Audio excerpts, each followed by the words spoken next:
मंगलम भगवान वीरो मंगलम गौतमो गणी मंगलम कुंकुंदार्यो जैन धर्मोस्तु मंगलम सर्वमंगल मांगल्यम सर्वकल्याणकारकम प्रधानां सर्वधर्माणां जैनं जयतु शासनम जैनं जयतु शासनम जीवम जीवम दव्वम जिनवर वसहेण जेन निदिष्टम् देविंद विंद वंदम वंदे तम सौवदा सिरसा। जय जय। जय जय।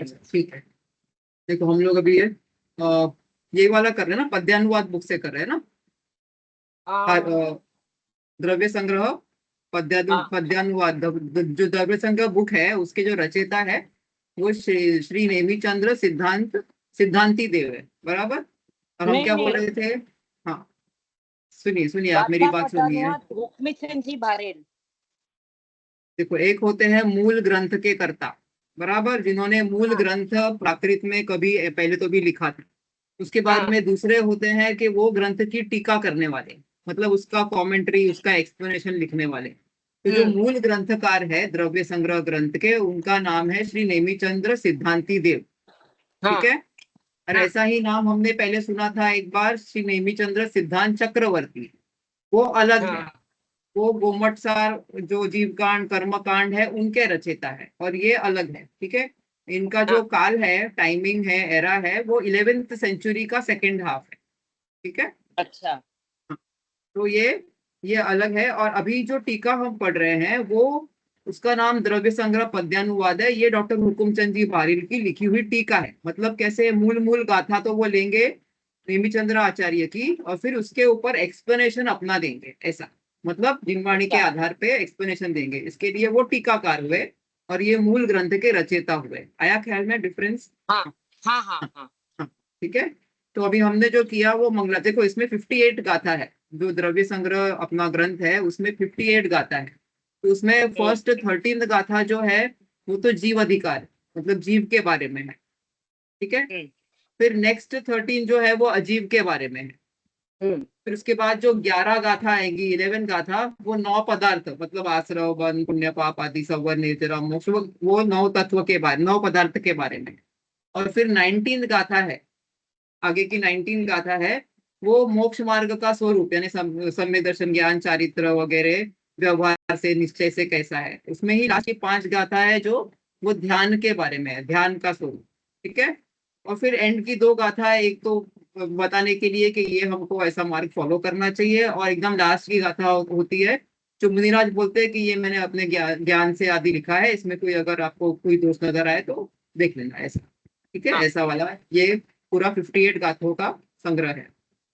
ग्रंथ का नाम द्रव्य संग्रह है। तो सभी द्रव्यों का संग्रह इसमें एक्सप्लेन किया है। जीव और अजीव, मेनली तो 2 ही द्रव्य है। जाति की अपेक्षा उसको एक्सपैंड करेंगे तो 6 द्रव्य हो जाते हैं, बराबर। और संख्या की अपेक्षा, नंबर ऑफ द्रव्य, इफ यू से दे आर इनफाइनाइट, अनंत है। बट टाइप्स ऑफ द्रव्य व्हेन वी से, इट इज ओनली 6, बराबर। वो भी 6 भी अगर सबसे ब्रॉड टाइप करेंगे तो जीव और अजीव, ऐसा, बराबर। तो इसके लिए मंगलाचरण में जीवम जीवम, देखो यहाँ पर अ अलग से दिख नहीं रहा है, वो जीव के अंदर ही अ ऐड हो गया, इसलिए वो जीवम अजीवम ऐसा है। तो दोनों का एक वर्ड बन गया, इसलिए जीवम जीवम हो गया, जीव प्लस अजीव, ऐसा। तो जीवम अजीवम दवम, जीव और अजीव द्रव्य, जैन जिन, मतलब जिन जिनवर वसहेण, जिनेन्द्र ऋषभ से, मतलब जो ऋषभ, अपने ऋषभनाथ भगवान है, आदिनाथ भगवान है, उन्होंने निधिष्ठम जैसा बताया है वैसा ही, या जैसा बताया है, वो जो भगवान है उनको, कौन कैसे भगवान है वो, विंद वंदम, यानी देवों के इंद्र, देव इंद्र यानी देवों के इंद्र के विंद यानी कि झुंड से वंदित, देविंद विंद वंदम, ऐसे भगवान को मैं वंदन करता हूं। कैसे? सर्वदा, हमेशा, सर झुकाकर, सिरसा, बराबर। तो यहाँ पर, हाँ, यहाँ पर जो जिनवर वसहेण है ना, इसके 2 अर्थ किए हुए हैं। एक तो जिनवर ऋषभनाथ है, आदिनाथ भगवान, जो पहले वो तीर्थंकर होता है ऋषभ देव, वो। और दूसरा जो ऋषभ अर्थ है ना, उससे सर्वश्रेष्ठ भी मतलब निकलता है। इसका मतलब जो जिनवरों में भी सर्वश्रेष्ठ है, मतलब तीर्थंकर भगवान। तो सभी तीर्थंकरों को भी नमस्कार किया है उस अपेक्षा से, ठीक है। हाँ, और यहाँ पर जो टॉपिक आने वाला है वो भी बता दिया, जीव और अजीव द्रव्य, बराबर, फर्स्ट वर्ड में हाँ ऐसा। तो ये मंगलाचरण का मतलब है, बराबर। इसमें हाँ इन्होंने और थोड़ा सा यहाँ पढ़ना है अपने को, तो भावार्थ पढ़ सकते हैं हम। जिनवर वसहेण, इस शब्द के दो अर्थ हैं जो हमने अभी देखे। एक तो काल के प्रथम तीर्थंकर श्री ऋषभ देव भगवान है, बराबर। और हाँ समस्त तीर्थंकर देवों ने यह इस प्रकार जिन, यानी कि जिन्होंने मिथ्यात्व, जिन किसको बोलते हैं, जिन्होंने कुछ जीत लिया। तो क्या जीत लिया है? मिथ्यात्व और रागादि कषायों को वगैरह।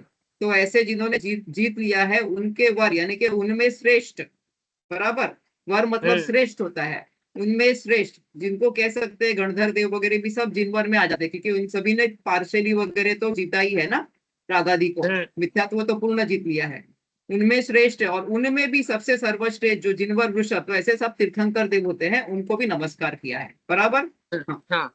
और द्रव्य, तो द्रव्य तो हमको पता है द्रव्य क्या होता है। यहाँ पर इन्होंने एक एक वर्ड का मीनिंग बताया, जीव अजीव द्रव्य जिनवर वसहेण, क्या है ऐसा। तो जो द्रव्य है वो तो क्या होता है, गुणों का समूह होता है, बराबर। और गुण क्या है? जो द्रव्य के संपूर्ण भाग में रहते हैं। मतलब द्रव्य इज मेड अप ऑफ गुण, everywhere in every part they are distributed. Without द्रव्य नो गुण, एंड विदाउट गुण नो द्रव्य, ठीक है ऐसा, ठीक है। फिर जीवम और अजीवम, जिसका लक्षण सहज शुद्ध चैतन्य है, वह जीव द्रव्य है। और उससे विलक्षण, उससे ऑपोजिट, मतलब जिसमें चैतन्य गुण नहीं है, वो क्या है? वो अजीव द्रव्य है। जीव और अजीव का यथार्थ ज्ञान न होने से संसारी प्राणियों में, अभी वो बता रहे कि क्यों करना है हमको इनका इंफॉर्मेशन, क्यों चाहिए जीव और अजीव का। तो बेसिकली हमको तो जीव को ही जानना है, हमारा मेन इंटेंट क्या है, जीव को जानना, हम कौन है, बराबर। उसके लिए हम कौन नहीं है वो भी जानना पड़ेगा। इसके लिए वो बता रहे ताकि हम मिस्टेकनली ऐसा किसी और चीज को हम नहीं समझ ले, इसके लिए वो बता रहे। क्योंकि अनादिकाल से हम मिक्स चल रहे हैं ना, एक ही स्पेस में जो आत्मा है उसी में जो पुद्गल है वो शेयर कर रहे हैं, इसके लिए कंफ्यूजन हो जाता है कि मैं ये हूँ या मैं वो ये हूँ। तो वो क्लियर कट आपको बताना चाह रहे कि आप कौन हो, तो वो ये भी बताना पड़ेगा कि आप कौन नहीं हो। इसके लिए वो स्व पर का जो विवेक नहीं हो पाता है, इसीलिए आत्म स्वरूप की प्राप्ति से वंचित रहते हैं हम। यही कारण है कि हम दुखी है, बराबर। इसीलिए जो कल्याण के मार्ग पर चलना चाहते हैं, उन्हें स्व और प का यथार्थ विवेक प्रकट करने के लिए जीव और अजीव का यथार्थ ट्रू एकदम करेक्ट ज्ञान कराना चाहिए। शास्त्र का यही प्रयोजन है कि जीव निज आत्मस्वरूप उपादान कारण से प्राप्त होने वाला अनंत सुख प्रकट करे। ठीक है, तो हमारा यही है कि हम अपने आप को प्राप्त करें और हम, हमारा जो स्वभाव है उसमें हम रम जाए, ऐसा। ठीक है, तो सिरसा वंदे, देखो यहाँ पर एक वर्ड जो देविंद विंद वंदन दिया है ना, देविंद विंद यानी कि देवों के इंद्र का जो झुंड है। तो यहाँ पर ऐसे क्यों लिखा है?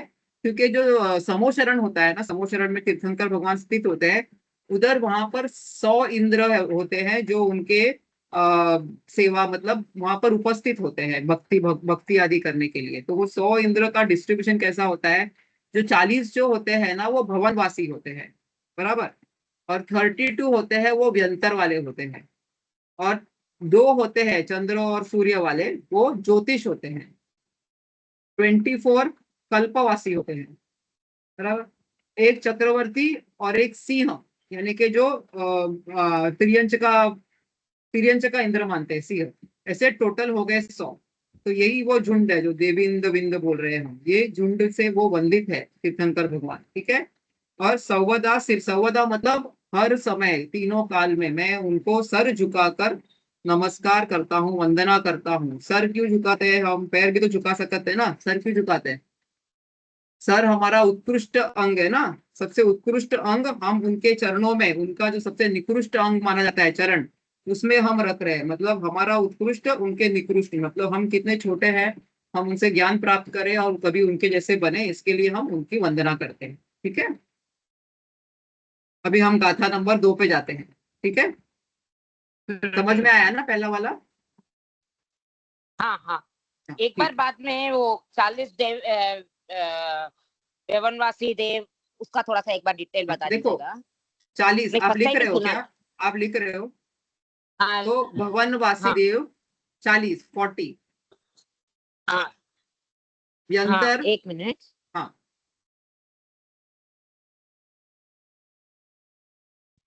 जो देवेंद्र होते हैं उनके जो सेवा में रहते हैं। भगवान के समोशरण में ये सेवा में रहते हैं वहां पर, मतलब भक्ति भाव से वहां पर रहते हैं। इंद्र है ना, ये सब भवनवासी इंद्र कितने, इंद्र और प्रति इंद्र दोनों होते हैं, इसके लिए 40 हो जाते हैं। ऐसे तो 20 होते हैं इंद्र और 20 प्रति इंद्र, बट आप भवनवासी देव जो है वो 40 ऐसा लिखिए।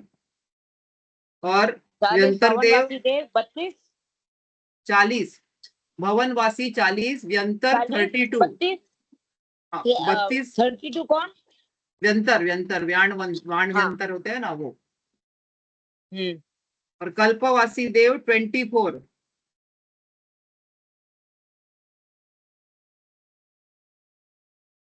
और ज्योतिष देव 2, यानी कि एक सूर्य एक चंद्र, चंद्र तो इंद्र और सूर्य प्रति इंद्र। एक चक्रवर्ती, कल्पवासी 24 लिखा। हाँ ज्योतिष 2, हाँ। और एक चक्रवर्ती, और एक सिंह, यानी कि जो लायन, जो उनका जानवरों का किंग है ना, ऐसा हम्म। तिरंचो में। ठीक है, ये ठीक। टोटल मिलके हो जाएंगे 100। सिंह लिखना। सिंह, लायन। ओके। ठीक है। हाँ हाँ, ये टोटल 100 हो गया। हाँ। इतने समोचरण में रहते हैं ऐसा। इंद्र मतलब ऐसे तो असंख्यात जीव होते हैं समोचरण में, लेकिन ये मेन प्रतिनिधि है, मेन मेन सबके। ठीक ओके, है। Thank you thank you. हाँ, अभी सेकेंड गाथा में जाते थैंक, हैं हम। फर्स्ट टाइम ही सुना है।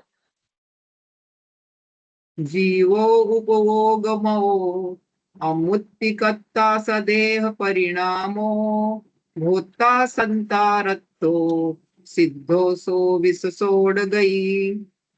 जीव करता भोक्ता और अमूर्तिक उपयोग में हर सिद्ध भगवत देह मित निज भाव से ही ऊर्ध्वगत। देखो यहाँ पर 9 विशेषण बताए हैं जीव के, बराबर। सबसे पहला वर्ड जीव, हाँ सेकेंड वर्ड उपयोगमयी, मतलब उपयोग लक्षण वाला। थर्ड अमूर्ति यानी अमूर्तिक। फोर्थ कर्ता यानी कि कर्ता। फिफ्थ सदेह परिमाणो, बराबर, मतलब अपने जितना देह है उतना ही वो रहेगा संसारी अवस्था में, शरीर शरीर के हाँ। प्रमाण के जितना। फिर सिक्स्थ हम्म। भोक्ता। सेवन संसारत्थो, हाँ संसारी। एट्थ सिद्धो। हाँ और नाइन्थ हाँ विससोड़ गई, मतलब ऊर्ध्वगमन वाला स्वभाव वाला। ठीक है, ये 9 हाँ। विशेषण है। तो आगे की जो गाथाएं है ना जीव द्रव्य के बारे में, वो इसी का विस्तार है, यही 9 विशेषण का विस्तार है। ठीक है। विशेषण, अधिकार मतलब अ, अधिकार तो मतलब प्रॉपर्टीज। चैप्टर होता है, या सेक्शन भी बोल लो आप। तो यहाँ पर 9 जो विशेषण यानी कि एडजेक्टिव्स बताए ना जीव को डिस्क्राइब करने के लिए, तो आगे हम्म के जो भी गाथाएं आएंगे वो इसी का एक्सपेंशन है। यही 9 पार्ट जो बताया है, 9 डिस्क्रिप्शन जो दिखाया है, एडजेक्टिव्स हम्म बताया है, उसका ही विस्तार है आगे के गाथाओं में। ठीक है, ये बेस हो जाता है हम्म। ऐसा। ठीक है। ठीक है, अभी देखो इसका भावार्थ पढ़ते हैं हम। 9 अधिकार इस गाथा में जीव के 9 अधिकारों का नाम दिए गए गए हैं। 9 अधिकार, 9 section section, 9 topic, 9 heading, 9 adjective, कुछ भी कह लो आप। तो ये 9 वेज से जीव को डिस्क्राइब किया है। ठीक है। हाँ फिर हाँ। जीव अजीव का ज्ञान, पहले तो दुख दूर करने के लिए स्व पर का ज्ञान आवश्यक है, बराबर। जीव अजीव का हम्म ज्ञान क्यों चाहिए? पहले तो हमको स्व पर का ज्ञान होना चाहिए, क्योंकि यदि स्व पर का ज्ञान न हो तो अपने को पहचाने बिना तो हम दुखी रहेंगे। दुख कैसे दूर करेंगे? हमको पता ही नहीं है कि किसका दुख है क्या है, तो हमको पहले वो इंपॉर्टेंट है, इसके लिए हमको पता होना चाहिए जीव कौन अजीव कौन, ऐसा। अथवा हम्म स्व पर को एक रूप जानकर यदि अपना दुख करने के लिए पर का उपचार करे, तो अपने अपना दुख कैसे दूर होगा? अब पहले तो हमको ज्ञान था नहीं कि हम कौन है और पर कौन है, तो हम हमेशा शरीर शरीर का दुख जान दूर करने की कोशिश करते हैं, लेकिन शरीर पुद्गल है, तो उससे हमारी आत्मा का दुख दूर होने वाला नहीं है। तो इसके लिए हम्म पहचानना बहुत इंपॉर्टेंट है। अथवा अपने से भिन्न ऐसे पर में यह जीव अहंकार ममकार करे तो उसका दुख, उसे दुख ही होगा। और जो हमारा नहीं है उसमें हम कर्ता भोक्ता ममत्व एकत्व करते रहेंगे, तो भी हम दुखी रहेंगे। ये बता रहे हैं कि हमको क्यों भेद विज्ञान करना है, बराबर रीजंस बता रहे हैं, क्योंकि हम दुखी है, एक अकेले हम रहेंगे तो हमारा आपको दूसरे से भेद कैसे करें पहले तो करने का तो प्रोसीजर आगे आएगा, लेकिन क्यों करे वो यहाँ पर बता रहे हैं। तो क्यों करना है, क्योंकि हमको अपना दुख करना है, तो दुख हमारा दूर करना है तो पहले हम कौन है वो पता होना चाहिए। तो हम कौन नहीं है वो भी पता होना चाहिए, तो हम गलती से दर्द कहाँ हो रहा है हम दवाई कहीं और लगा रहे हैं, ऐसा नहीं हो करके, ठीक है।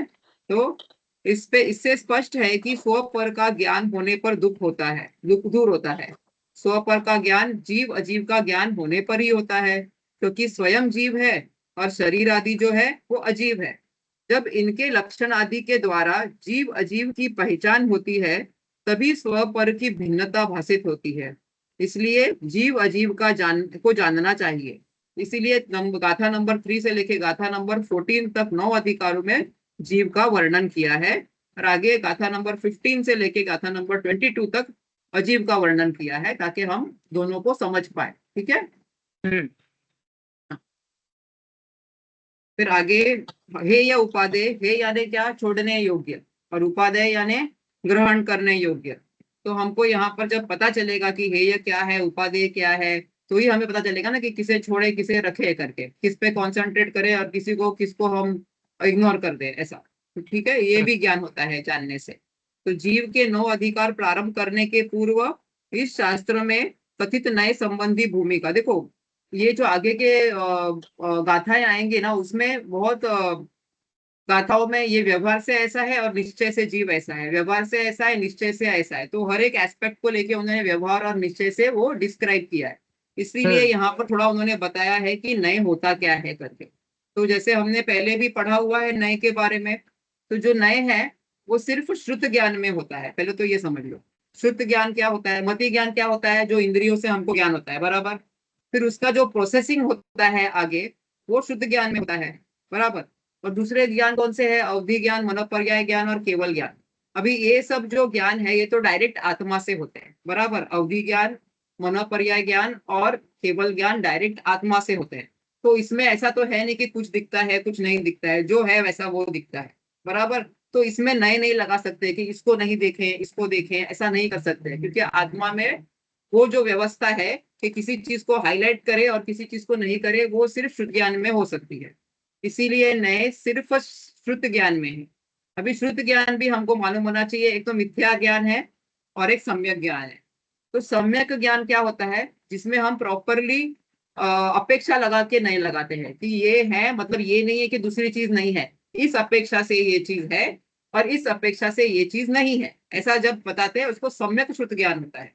सम्यक श्रुत ज्ञान किसको होगा, जिसको सम्यक दर्शन है, आया ख्याल में। और उसके ऑपोजिट क्या है, मिथ्या दृष्टि, उसको होगा मिथ्या श्रुत ज्ञान। और उसका जो श्रुत ज्ञान, उसका जो नय होगा वो कैसा होगा, वो गलत। प्रॉपर नय नहीं होगा, वो सम्यक नय नहीं होगा, उसको कहेंगे कुनय, बराबर। कु मतलब हेय, Add. हाँ मतलब छोड़ने योग्य है, नीच उत्कृष्ट नहीं है, नीच जाति का है, ऐसा जिसको बोलते हैं ना कुकर्म किया ऐसा वगैरह, ऐसा उसको कु कहते हैं। और ये क्या है, ये सुनय है, मतलब उत्कृष्ट है एकदम श्रेष्ठ है वगैरह, ऐसा, ठीक है। तो ये आपको समझ में आया। जो नए होते हैं वो केवल शुद्ध ज्ञान में होते हैं। सिर्फ शुद्ध ज्ञान में हम ऐसा कर सकते हैं कि हमने इस चीज को हाईलाइट किया और उस चीज को नहीं किया, क्योंकि शुद्ध ज्ञान जो है वो क्षयोक्षम ज्ञान है, बराबर। बाकी जो ज्ञान है वो डायरेक्ट आत्मा से होते हैं, 3 ज्ञान, तो उसमें ये व्यवस्था नहीं बनती है मुख्य गौण करने की। इसीलिए जो नए हैं वो सिर्फ शुद्ध ज्ञान में होते हैं, और सम्यक दृष्टि के नए सम्यक नए होते हैं, ठीक है। मिथ्या दृष्टि के नए कुनय होते हैं, आया ख्याल में। हाँ। हाँ, अभी नए हम लगाते क्यों हैं, क्यों, क्योंकि हमको एक जो वस्तु है उसके बहुत सारे एस्पेक्ट हैं। अभी हम सब साथ में बोल सकते हैं क्या एस्पेक्ट, नहीं, बराबर। हम एक टाइम पे एक ही एस्पेक्ट बोल सकते हैं, लेकिन जब हम वो एस्पेक्ट उसका बता रहे हैं, तब भी बाकी के एस्पेक्ट है ना। जब हम नींबू का बोल रहे हैं नींबू पीला है, तो वो क्या गोल नहीं है, क्या खट्टा नहीं है, बाकी के उसमें और कुछ नहीं है क्या, जो भी गुण होते हैं कि उसमें तरलता है, सॉलिडनेस है, सब कुछ है ना। लेकिन अभी हम उसके पीलेपन पे, अगर उसके पीलेपन के ऊपर हाईलाइट कर रहे हैं, तो हम उसके कलर की अपेक्षा से उस नए से उसको देख रहे हैं, बराबर। ये पॉसिबल नहीं होता है। बाकी के जो आत्मा के ज्ञान है ना, उसमें सब कुछ पूरा ही दिखता है। उसमें ऐसा नहीं कर सकते कि हम खाली येलो पार्ट देखे, अभी उसका टेस्ट नहीं करे, के ऊपर कॉन्सेंट्रेट नहीं करे, ऐसी बात नहीं होती है। इसके लिए नए सिर्फ शुद्ध ज्ञान में होते हैं। ये बात एकदम दिमाग में बिठा लो आपके, ठीक है। हाँ और सिर्फ सम्यक ज्ञानी के नए सम्यक नए होते हैं, क्योंकि वे प्रॉपर अपेक्षा सहित होते हैं। मतलब एक चीज मुख्य है तो दूसरी दूसरी चीज गौण है, उसको खत्म नहीं कर दिया है हमने। It is there but we are not focusing on it right now. बराबर। तो ये बातें आपके दिमाग में एकदम क्लियर होनी चाहिए, ठीक है। अभी हम यही सब लिखा है यहाँ पर, तो ये कल पढ़ा हुआ था मैम ने, तो मैं वापस नहीं पढ़ रही हूँ ये, ठीक है। हाँ, यहाँ पर लिखा तो यही सब कुछ है जो मैंने अभी आपको बताया, ठीक है। हाँ अभी यहाँ पर दो मेन नए इस ग्रंथ में यूज किए हुए हैं। ऐसे तो जितने जितने हम हाईलाइट के फोकस बना सकते हैं नए उतने हो सकते हैं। आत्मा में अनंत गुण है, किसी भी वस्तु में अनंत गुण है। जिस गुण पे हम फोकस करेंगे एक एक टाइम पे तो अनंत नए बन जाएंगे। लेकिन हम जिनवाणी में कौन से मेन नए यूज करते हैं ना, वो यहाँ पर बता रहे हैं। तो इस ग्रंथ में मेनली निश्चय और व्यवहार नए यूज किया हुआ है। बराबर। तो निश्चय नए क्या है? जो वस्तु का यथार्थ एक्चुअल स्वरूप बताता है, जो जैसा है उसको वैसा ही बताएगा, वो निश्चय नए। और जो दूसरा स्वरूप बताता है उपचार वाला, कि भैया ऐसा हम कहते हैं, बराबर, एक चीज को दूसरे चीज में मिलाकर बताता है, उसको कहते हैं व्यवहार नय, ठीक है। जैसे देखो अभी हम लोग संसारी जीव है, बराबर, लेकिन हम अपने आप को भी अभी जीव बोलते हैं ना, बोलते हैं ना। तो मतलब उसमें आत्मा और शरीर का मिक्सचर हो गया है, तो भी हम उसको जीव कहते हैं, बराबर। ऐसा तो नहीं बोलते कि मैं हूँ और मेरा शरीर, हम दोनों जा रहे हैं करके मार्केट में, ऐसा नहीं बोलते हैं ना। हम लोग अपने आप को जीव कंसिडर करते हैं। तो एक्चुअल जो उसके अंदर जो हमारी आत्मा है वो तो निश्चय जीव हो गया ना। लेकिन बाहर से उसका शरीर, उसका अकम्पनीमेंट है, उसको भी हम व्यवहार से जीव बोल रहे हैं। देखो जब मर जाता है आदमी तो हम क्या बोलते हैं? जीव तो चला गया, देह रह गया यहाँ पर, बराबर, बोलते हैं कि नहीं? देह देह परिवर्तन हो गया। तो हमको मालूम पड़ता है कि अब ये व्यवहार से बोल रहे थे, अब वो निकल गया, तो उसको व्यवहार से भी हम जीव नहीं बोल सकते हैं। मतलब जहां निश्चय लगता है तभी व्यवहार लगेगा, उसके बिना व्यवहार नहीं लगता है। दोनों एक साथ में रहते हैं एक ही टाइम पे। जब हम दो ये नए लगाते हैं तो एक टाइम पे एक समय में एक ही चीज पर लगाते हैं दोनों नए। ऐसा नहीं है कि कभी तो निश्चय है कभी तो व्यवहार है। जब हम कह रहे हैं ये जीव है, तो निश्चय से जो जीव है, जब उस पर फोकस कर रहे हैं तो साथ में शरीर का पार्ट जो है उसको व्यवहार से जीव उसी वक्त कह रहे हैं। ऐसा समझ में आई बात? एक ये दोनों नए एक टाइम पे ही लगते हैं, ठीक है। देखो यहाँ पर पेज नंबर 6 पे, इन दो नयों का नाम निश्चय और व्यवहार है। यह दो नाम सूचित करते हैं कि इनका स्वरूप एक दूसरे से भिन्न विरुद्ध प्रतिपक्ष है। यदि ऐसा न हो तो नयों को भिन्न भिन्न भाववाचक नाम नहीं दिए जाते। तो ये एक दूसरे से डिफरेंट डिफरेंट एस्पेक्ट को हाईलाइट करते हैं वही चीज के, ठीक है। जय जिनेन्द्र। जय जिनेन्द्र। ठीक है, हम लोग अभी पेज नंबर 6 पे है। द्रव्यानुयोग पद्यानुवाद, द्रव्य संग्रह पद्यानुवाद, डॉक्टर भारिल जी की जो बुक है ना, जो कल मैम पढ़ा रही थी, वही बुक हम कंटिन्यू कर रहे हैं, ठीक है। शिल्पा जी, निश्चय हाँ नहीं के लिए जो जैसा है उसे वैसा ही बताता है। हाँ, जो जो यथार्थ निश्चय है, है। सत्यार्थ है, हाँ, जो चीज जैसी है उसको वैसा ही बताता है। और हाँ, जो और दूसरी चीज व्यवहार। उपचार से बताता है, मतलब एक में दूसरे को मिलाकर बता देता है, या जो चीज है उसमें भेद कर करके बता देता है, वो व्यवहार, हाँ, बराबर। क्या बोला आपने? जो जो उपचार से हाँ एक हाँ में दूसरे को मिलाकर बताता है, या फिर जो अखंड चीज है उसमें भेद कर करके बता देता है, बराबर। जैसे अगर हम नींबू ले लें अगर, तो हम उसमें, हाँ, इसमें मीठा, इसमें खट्टापन भी है, इसमें पीलापन भी है, इसमें गोलपन भी है, ऐसा अलग अलग करके बता रहे हैं ना, तो ये व्यवहार, हाँ। भेद से बता रहे हैं, वो व्यवहार, बराबर। हाँ।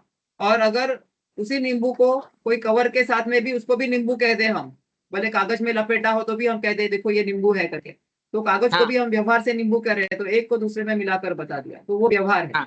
ठीक है। और जो अखंड अभेद नींबू को हम नींबू कह रहे हैं, without making any difference in that, ना किसी चीज को मिलाया है ना उसमें भेद किए है, वो निश्चय है। आया ख्याल में? हाँ हाँ हाँ। ठीक है। अभी नए ज्ञान, अभी नए ज्ञान और की और भेद ज्ञान की आवश्यकता क्यों है? तो जीव अनादि से स्व पर के एक एकत्व रूप श्रद्धा से, देखो मिथ्या दर्शन, मिथ्या ज्ञान, मिथ्या चारित्र से जीव जी रहा है बराबर। क्यों? क्योंकि एक को दूसरे चीज में मिलाकर वही समझ रहा है कि मैं ये हूँ, मैं ये हूँ, मैं ये हूँ। तो उसको अपने स्वरूप का ज्ञान कराने के लिए ही ये नए का ज्ञान है, भाई तू ये है, ये नहीं है करके, ऐसा। तो निश्चय से ऐसा है, लेकिन व्यवहार से हम तेरे शरीर के साथ में भी तुझे जीव कह रहे हैं, क्योंकि अनादि से संसारी जीव शरीर के साथ ही रहा है, पर तेरा स्वरूप ऐसा नहीं है। निश्चय से ऐसा है और व्यवहार से ऐसा है, ये बताने के लिए कि अपने आप को डिफरेंशिएट करो, कि आपका स्वरूप पहचानो। ठीक है, इसीलिए ये नए यूज किया गया है भेद विज्ञान के लिए। ठीक है, अच्छा। अभी भेद विज्ञान भी दो प्रकार का है बराबर। पहले प्रकार का भेद विज्ञान तो क्लियरली मैं क्या हूं और मैं क्या नहीं हूं, यानी कि हम क्या है। देखो, हमने वो शरीर ड्रॉ करते हैं ना, हम एक अंदर एक आत्मा है, भाव ऊपर भाव कर्म है, उसके ऊपर द्रव्य कर्म है, और उसके ऊपर नव कर्म है बराबर। उसमें से जो नो कर्म और द्रव्य कर्म, वो तो डेफिनेटली मैं नहीं हूँ, वो तो पुद्गल है बराबर। तो ये एक टाइप का भेद विज्ञान हो गया। उसके साथ में सब संयोग वयोग भी सब मैं नहीं हूँ, नो कर्म यानी शरीर, द्रव्य कर्म यानी कार्माण शरीर, और उसके साथ साथ में मिले हुए सब मेरे रिश्तेदार, घर बार, पैसा वगैरह, ये सब संयोग, इनसे तो भेद विज्ञान एकदम स्थूल हो गया एकदम। ये एक टाइप का भेद विज्ञान है। दूसरे टाइप का भेद विज्ञान मेरा ही जो राग भाव है। देखो, हमने एक भाव कर्म भी बनाया है बराबर, लेकिन उसमें शुद्ध भाव यानी सिर्फ ज्ञान दर्शन करना जीव का स्वभाव है, लेकिन जो हम कषाय करते हैं वो हमारा स्वभाव नहीं है, वो दूसरे टाइप का भेद विज्ञान है। वो अपनी ही अशुद्ध पर्याय से भेद करना, वो दूसरे टाइप का भेद विज्ञान है बराबर। तो हमको ये दो टाइप के भेद विज्ञान करने हैं, एक तो क्लियरली ये मैं नहीं हूं और मैं ऐसा नहीं हूं, ये दो भेद विज्ञान करने हैं। ठीक है, आ गया ख्याल में? अभी ये पॉइंट नंबर 10 तक ये कवर हो गया है। ठीक है, पॉइंट नंबर 11 में इसीलिए इस शास्त्र में भिन्न भिन्न गाथाओं में नयों का स्वरूप दिया गया है, ताकि हम सब आगे की गाथा में आप देखोगे निश्चय व्यवहार का बहुत उपयोग हुआ है। हम फिर से वहां समझेंगे अगर कुछ कंफ्यूजन हुआ तो। ओके, यह दोनों प्रकार के वेद विज्ञान तब हुए कहलाएंगे जब जीव अपने ध्रुव स्वभाव का आश्रय लेकर धर्म को प्रकट करे। तो ये भेद विज्ञान, दोनों टाइप के वेद विज्ञान का अल्टीमेट एम क्या है कि आप अपना जो त्रिकाली आत्मा है, पर्याय से भी भिन्न शुद्ध आत्मा जो है, उसका आश्रय लो, और अपने आप का अपना जो ये करंट पर्याय में अपने ही द्रव का आश्रय लोगे तो वो पर्याय शुद्ध हो जाएगी, अपने आप को पहचान करके, ऐसा उसका इंटेंशन यही है। ठीक है, इस प्रकार अपूर्व धर्म जीव के अपने आश्रय से प्रकट होता है। उस समय श्रद्धा की जो पर्याय प्रकट होती है उसे सम्यक दर्शन कहते हैं। जिस समय हम अपने श्रद्धा गुण से अपनी ही आत्मा का ध्यान कर रहे हैं और इस बात पे पूरा पूरा विश्वास कर रहे हैं कि ये ही मैं हूँ, वो सम्यक दर्शन है। आत्मा का श्रद्धान बराबर, आत्मा का ज्ञान क्या है? सम्यक ज्ञान, और उसमें उसमें ध्यान करके उसमें ही टाइम स्पेंड करना, उसको वो सम्यक चारित्र है बराबर। अल्टीमेट एम वही है हमारा, उसमें स्थिर होना। ठीक है, ज्ञान गुण की जो शुद्ध पर्याय प्रकट होगी उसे भाव शुद्ध ज्ञान अथवा सम्यक ज्ञान कहते हैं। वह भाव शुद्ध ज्ञान अन्वयी है और सम्यक नय उस अव्यय अर्थात उसका अव्ययी यानी के पूरा पूरा पार्ट है, और सम्यक ज्ञान उसका एक पार्ट है, अंश है बराबर। व्यवहार ने का ज्ञान कराने का प्रयोजन यह है कि जो सीधे ही सिंह के स्वरूप को ना समझे, वो बता रहे देखो भाई क्यों बता रहे तुमको व्यवहार ना है, कि हम तुमको बता रहे कब से सिंह ऐसा है, सिंह वैसा है, तो भी हम कह रहे हैं अरे भाई नहीं समझ में आ रहा है कैसा है। तो फिर उसके लिए क्या करते हैं, उसे सिंह के स्वरूप के उपचरित निरूपण द्वारा बिल्ली के स्वरूप के द्वारा सिंह के यथार्थ स्वरूप की ओर ले जाया जाता है। तो वो कहते हैं कि भाई ठीक है, तुमने जंगल में नहीं गए हो, तुमने सिंह नहीं देखा, लेकिन तुमने बिल्ली तो देखी है ना। तो जैसी बिल्ली होती है उसको ही आप 10x 20x उसको एनलार्ज करो और उसको और फेरोशियस बना दो तो ऐसा सिंह होता है करके, ऐसे। तो इसके लिए व्यवहार से कंपेयर करके उसको समझा रहे हैं। वैसे ही हमको हमारी आत्मा का स्वरूप वो बताते हैं, ऐसे ऐसे अलग अलग एग्जाम्पल्स देके और सब अलग अलग तरीके से समझा समझा के, इसी को व्यवहार कथन कहते हैं। इसके लिए व्यवहार इंपॉर्टेंट है, ऐसा नहीं है कि व्यवहार का कुछ यूज ही नहीं है करके। तो इसके बिना हम समझ ही नहीं पाएंगे ना कि आत्मा कैसी है करके। ठीक है, तथापि वह अनुसरण के योग्य नहीं है, लेकिन हाँ व्यवहार समझने समझाने के लिए ठीक है, लेकिन आपको ये पता समझना याद रखना होगा कि ये यथार्थ नहीं है, ये अभूतार्थ है। इसके लिए इसको अनुसरण में मत लाओ। ये तो क्यों कर रहे हैं हम? आपको निश्चय नए को समझाने के लिए, आपके आत्मा का स्वरूप समझाने के लिए। लेकिन आप व्यवहार को ही धर्म समझ के उसी में स्थित हो जाओगे। ऐसा कहते हैं ना, वो बोट में बैठ के हमको अगर क्रॉस करके जाना है नदी के पार, तो हम बोट में इतनी देर बैठे रहो कि उससे बाहर ही ना निकलो कि नहीं यही अच्छा लग रहा है करके, तो व्यवहार नए को छोड़ोगे ही नहीं। आपका मिशन क्या है? नदी के उस पार जाना। तो जब नदी आएगी तो आपको उस नए को तब छोड़ना पड़ेगा। लेकिन उसके पहले छोड़ दिया तो आप बीच नदी में ही अटक जाओगे। इसके लिए उसका राइट टाइम आएगा, तभी आपको व्यवहार छोड़ना है। जब आप आत्मा के अंदर लीन होने लगो तब व्यवहार छूटता है। ठीक है। देखो, जो मुनिराज भी होते हैं, हम कहते हैं ना छठे सातवें गुणस्थान में झूलते हैं करके। सातवें गुणस्थान में तो वो निश्चय नए में रहते हैं। लेकिन छठवें गुणस्थान में जब अपना बाकी की चर्या करते हैं, जो भी आहार विहार निहार प्रवचन स्वाध्याय, ये सब व्यवहार से ही करते हैं बराबर। तो ये व्यवहार से सीखते हैं, फिर वापस लीन होने की प्रैक्टिस करते हैं। तो ये व्यवहार और निश्चय चलते चलते साथ में धीरे धीरे आत्मस्वरूप में लीन होने का की अवस्था आएगी। ठीक है। तो ना पहले छोड़ सकते हैं, ना समय आने पर छोड़ा नहीं तो भी हम फंसे रहेंगे। ठीक है। तो अनुचरण का एक एग्जैक्ट मीनिंग क्या होगा? क्या जिसमें सब जीव समान रूप से शरण ले सके धर्म के ज्ञान के लिए, उसको समोशरण कहते हैं। नहीं नहीं, सब क्या अनुसरण। पूछ रहे हो? सॉरी, अनुसरण। हाँ अनुसरण तो फॉलो करना, किसी चीज को फॉलो करना। हाँ हाँ, ठीक है। मतलब जो बोला है वैसा करना, उसको अनुसरण कहते हैं।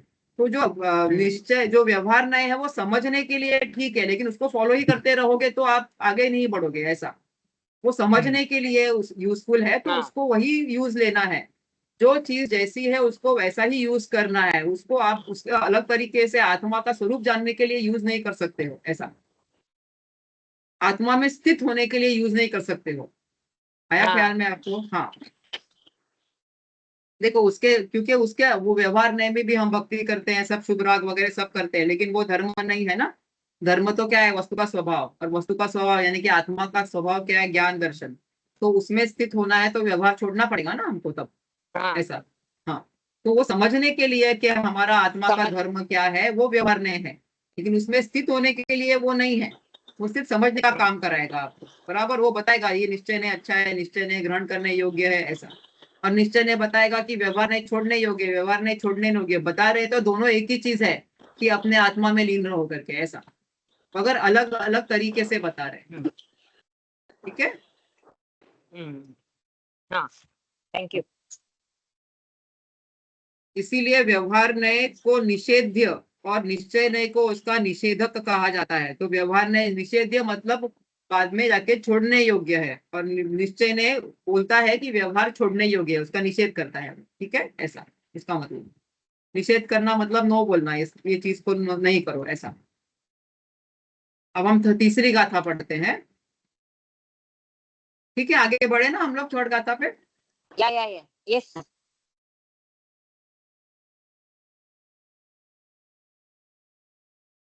काले च दूपाणा इंद्रिय बलमाउआण पाणोय व्यवहारासो जीवो निश्चय दो दु चेदना जस्स जो सदा धारे श्वास इंद्रिय आयु बल व्यवहार से वे जीव निश्चय जीव वे जिनके रहे नित चेतना।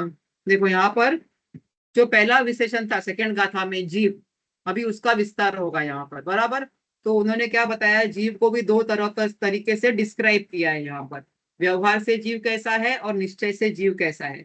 निश्चय से तो यहाँ पर बताया है, देखो, निश्चय नए दो दू चेतना अस, मतलब जो चेतना चेतना से जीता है वह जीव है। निश्चय नए से चेतना है ना, अपनी चेतना, यानी कि सामान्य प्रतिभास जानने का जो हमारा गुण है, चेतना गुण, उसको कहते हैं चेतना। प्रतीति प्रतिभास करना, उसको हम चेतना गुण कहते हैं।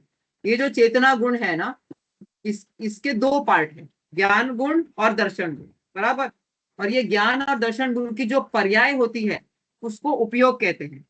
बराबर। गुण तो गुण है, लेकिन उसका जो बिजनेस है, मतलब जो जिससे व्यापार होता है, उसको उपयोग कहते हैं। ठीक है, तो जो हम चेतना से जीता है उसको जीव कहते हैं, निश्चय से।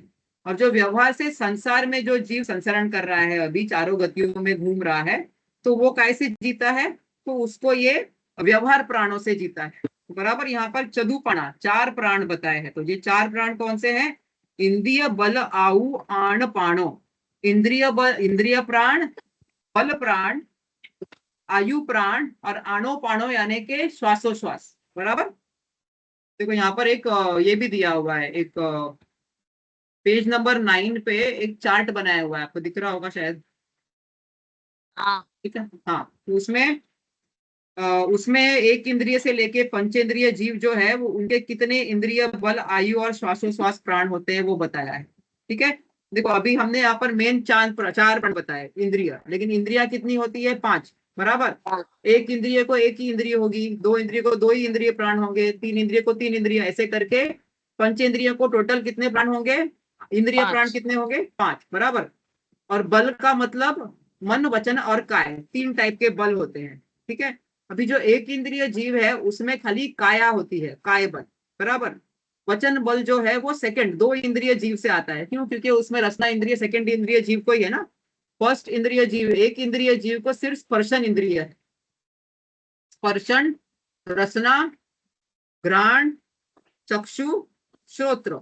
एक इंद्रिय, 2 इंद्रिय, 3 इंद्रिय, नहीं 3 इंद्रिय, 4 इंद्रिय और पंच इंद्रिय, ऐसे आया ख्याल में? तो जो रसना इंद्रिय है वो 2 इंद्रिय जीव से शुरू होती है, मतलब 2 इंद्रिय में स्पर्शन भी है और साथ में एडिशन में रसना भी है। तो वचन बल, रसना इंद्रिय आएगा तभी वचन बल आता है। तो 2 इंद्रिय से आगे वचन बल आएगा। और जो लास्ट वाला मन बल है वो सिर्फ संगी पंचेंद्रिय जीव के होता है।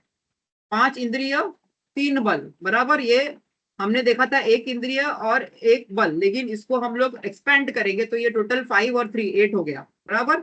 इसके आगे एक वचन बल, और इसके आगे एक आयु प्राण, बराबर, यानी कि लाइफ स्पैन। और लास्ट में श्वासोश्वास, यानी कि जो ब्रीदिंग या लेना देना होता है ना। देखो एक इंद्रिय में ऐसा हमको ब्रीदिंग दिखता नहीं जैसा हम लोग में दिखता है वैसा, लेकिन उनमें भी कुछ ना कुछ आना जाना चला रहता है, अपना शरीर की अवस्था वगैरह मेंटेन करने के लिए। तो उसको श्वासोश्वास चलती है उनकी, तो उसको श्वासोश्वास प्राण बोलते हैं। तो एक इंद्रिय में सिर्फ ये 4 प्राण होंगे। और 5 इंद्रिय तक पहुंचते पहुंचते ये 5, ये 3, 3, 8, 9 और 10, ऐसे करते करते 10 प्राण हो जाएंगे। ठीक है, हम ये टेबल को फिर से समझेंगे।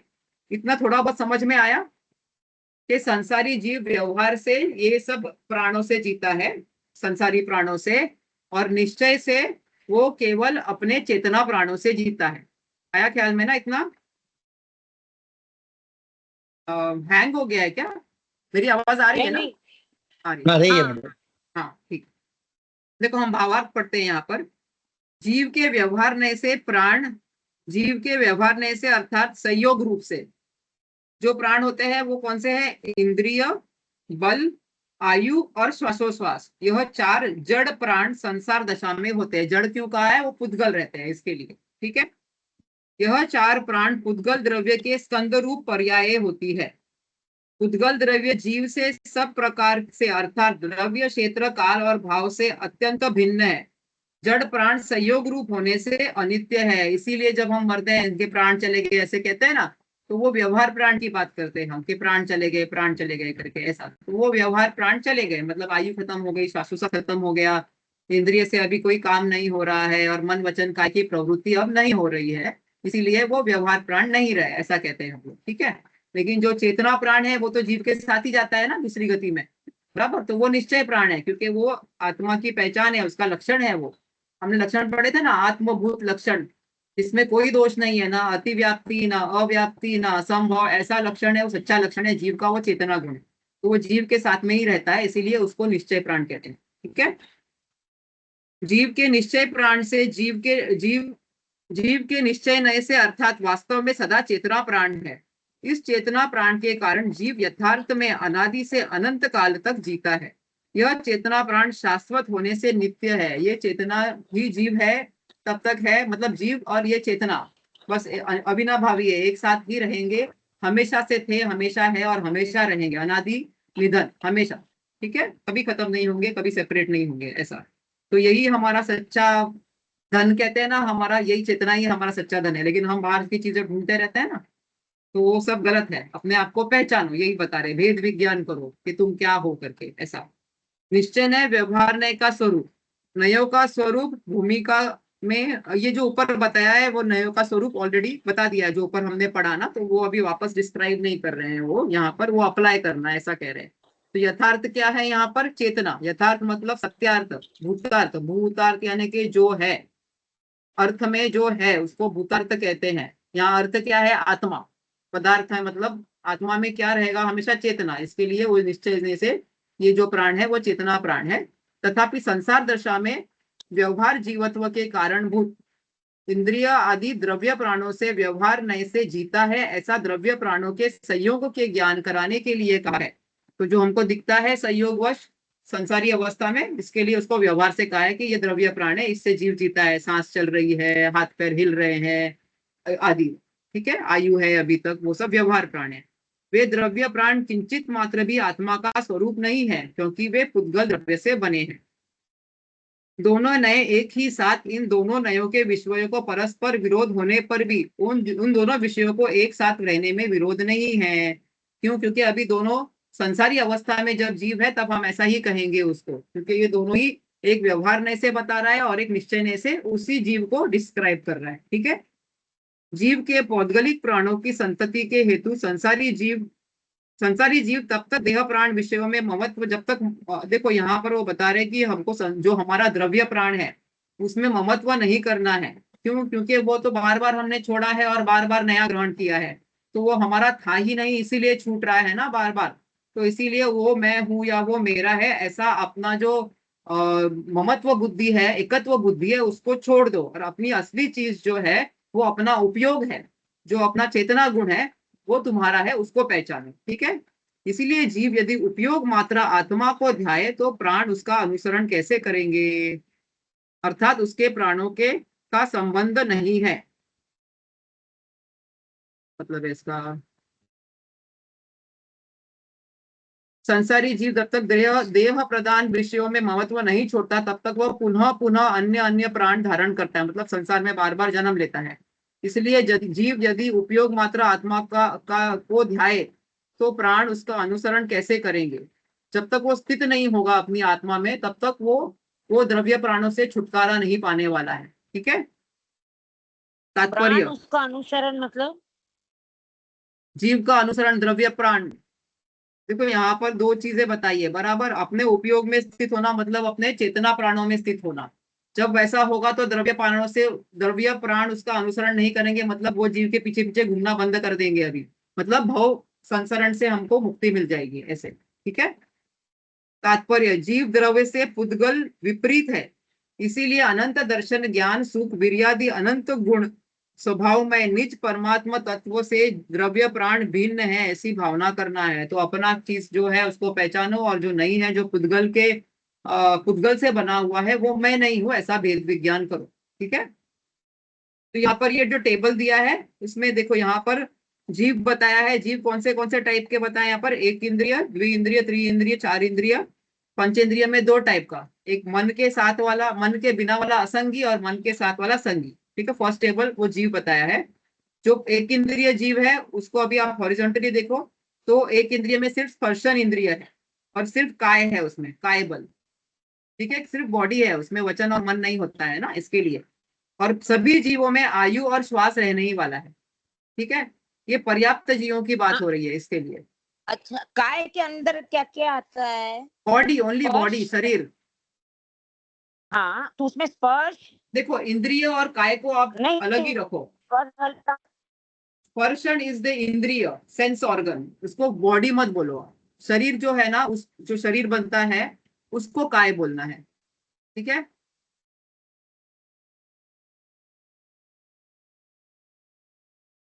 आप हैंग हो गए, मुझे पता नहीं चल रहा है आपको समझा के नहीं। नहीं नहीं नहीं नहीं, हाँ, कुल प्राण चार है ना, तो कुल प्राण चार है, एक इंद्रिय का प्राण है। इंद्रिय यानी सेंस ऑर्गन्स, ये हमने बताया ना, पांच हाँ सेंस ऑर्गन्स वो।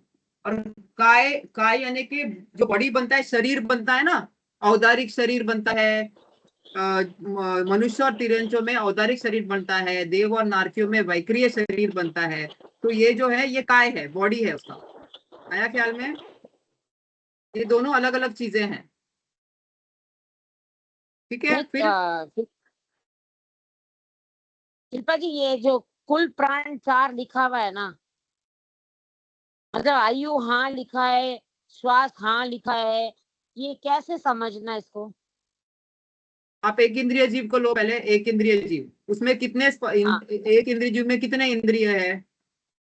एक। एक और इंद्रिय वो प्राण स्पर्श हो है। गया उसका। नहीं, एक इंद्रिय प्राण हो गया, बराबर। अभी बल का कॉलम, यानी कि मन वचन, एक इंद्रिय जीव में वचन और मन होता है क्या? नहीं। नहीं, लेकिन बॉडी होती है ना। हाँ। तो बल प्राण कितना हो गया? एक बल प्राण हो गया, बराबर। उसमें आयु तो रहेगी ना, कुछ लाइफ स्पैन लेके आएगा ना वो। तो क्या, तीसरा प्राण आयु प्राण। और ब्रीदिंग होता है उसमें, बराबर। उसका कार्यक्रम चलता है ना व्यापार जीने का, ब्रीदिंग के थ्रू। तो वो हो गया 4 प्राण। एक इंद्रिय जीव में 4 प्राण हो गए। 2 इंद्रिय जीव में आप उसकी एक इंद्रिय बढ़ा दो अभी, क्योंकि वो 2 इंद्रिय वाला है, बराबर। तो 4 तो ऑलरेडी थे, एक इंद्रिय ये ऐड हो गया, और एक बल बढ़ा दो, क्योंकि उसमें रसना इंद्रिय आ गई, तो इसके लिए वचन बल भी आ गया। तो कुल कितने प्राण हो गए? 6। 3 इंद्रिय जीव में अभी सिर्फ एक और इंद्रिय बढ़ानी है, उसकी घ्राण इंद्रिय बढ़ानी है, बराबर। 7 प्राण हो गए, बराबर। 4 इंद्रिय जीव में अभी चक्षु इंद्रिय भी आ जाएगी। कितने प्राण हो गए कुल? 8। 8 प्राण हो गए, बराबर। अभी असंगी पंचेंद्रिय जीव में आपको क्या बढ़ाना है? एक और इंद्रिय बढ़ानी है, बराबर। उसको कर्ण इंद्रिय भी आ जाएगी। कितने प्राण हो गए? 9। 9। अभी ये 9 प्राण संगी में है, लेकिन संगी में एक एक्स्ट्रा चीज मन है, जो कोई भी और इंद्रिय जीव में नहीं है। तो कितने प्राण हो गए? 10 10। प्राण। आया ख्याल में? एक इंद्रिय में हाँ। 4 और पंचेंद्रिय तक पहुंचते पहुंचते 10। ठीक है, ये टेबल आप विस्तार से पढ़ो बार बार, तो लर्न करेंगे तो आपको ध्यान में आ जाएगा धीरे धीरे। ये समझने में आसान है, लेकिन याद करने को थोड़ा टाइम लग जाएगा। ठीक है, आ जाएगा, डोंट वरी।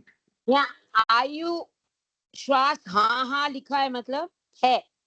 हाँ, मतलब है। ये सभी में है ना, क्योंकि हम पर्याप्त जीवों की बात कर रहे हैं।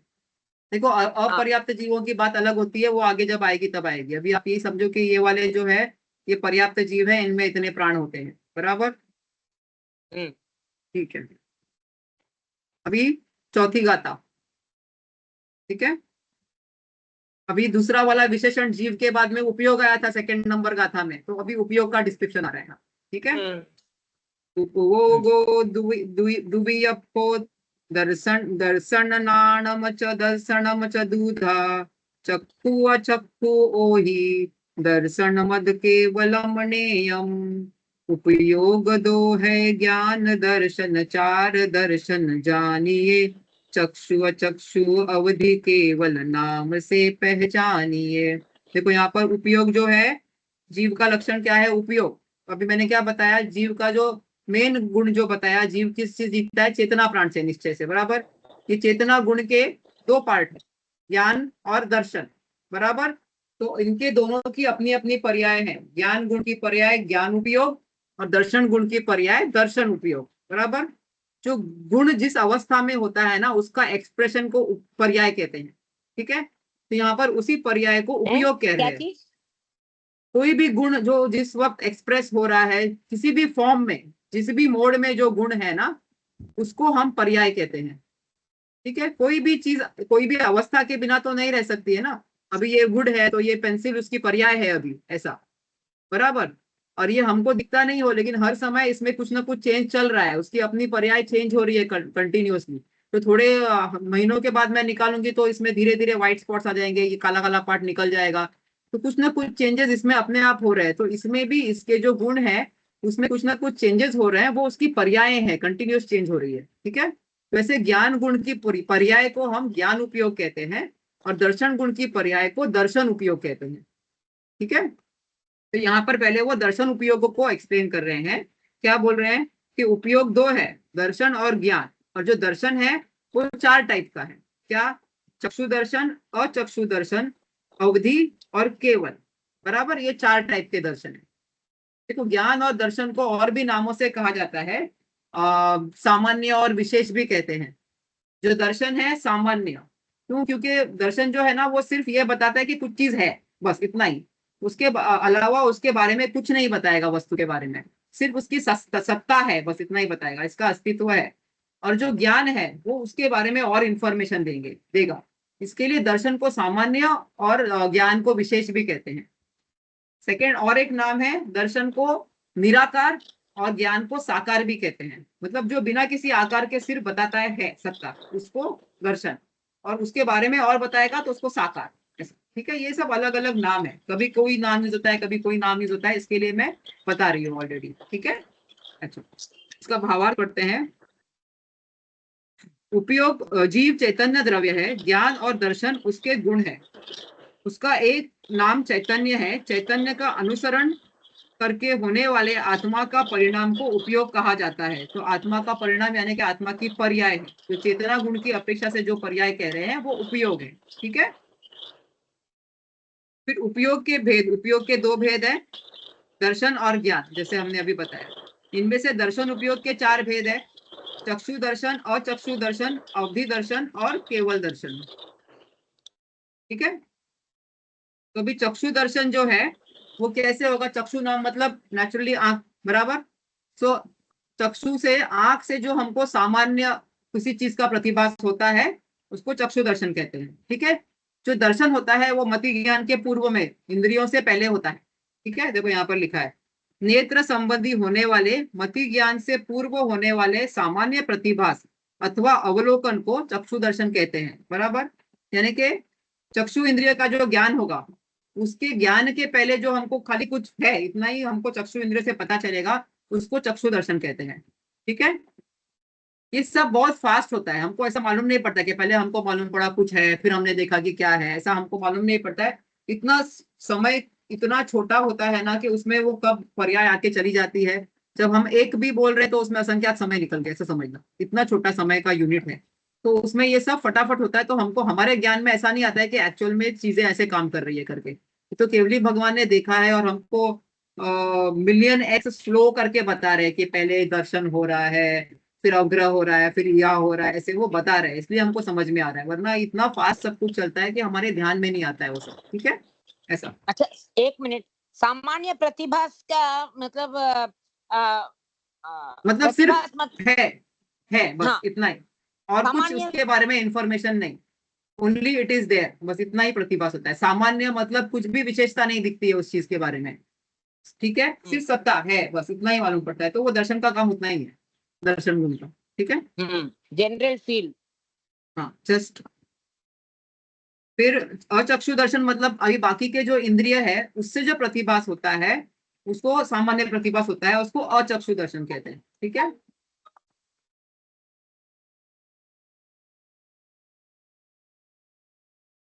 ठीक है।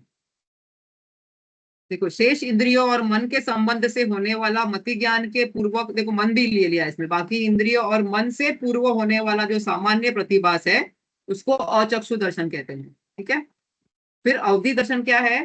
तो अवधि ज्ञान के पहले होने वाला सामान्य प्रतिभास है, उसको अवधि दर्शन कहेंगे। ठीक है, और फिर केवल देखो मनोपर्याय वाला दर्शन नहीं होता है। ठीक है, मैंने इसका रीजन भी ढूंढा बहुत जगह पे, मुझे कुछ खास रीजन मिला नहीं है, लेकिन इतना ही मिला कि जो मनो मनो पर्याय दर्शन वाला, आवरण करने वाला कोई कर्म नहीं है, इसके लिए उसका दर्शन नहीं होता है, ऐसा। तो वो डायरेक्ट ही होता है ऐसा करके। ठीक है, तो यहाँ पर फिर केवल दर्शन जो है क्या होगा? वो केवल ज्ञान के पूर्व होगा क्या? अभी हम बहुत टाइम से पढ़ रहे हैं, के साथ में होगा। देखो यहाँ पर दो, जो दिगंबर परंपरा है उसके हिसाब से केवल दर्शन और केवल ज्ञान साथ में होते हैं, उसके ऊपर कोई भी आवरण डालने वाला कुछ है ही नहीं, तो दोनों युगपत होते हैं।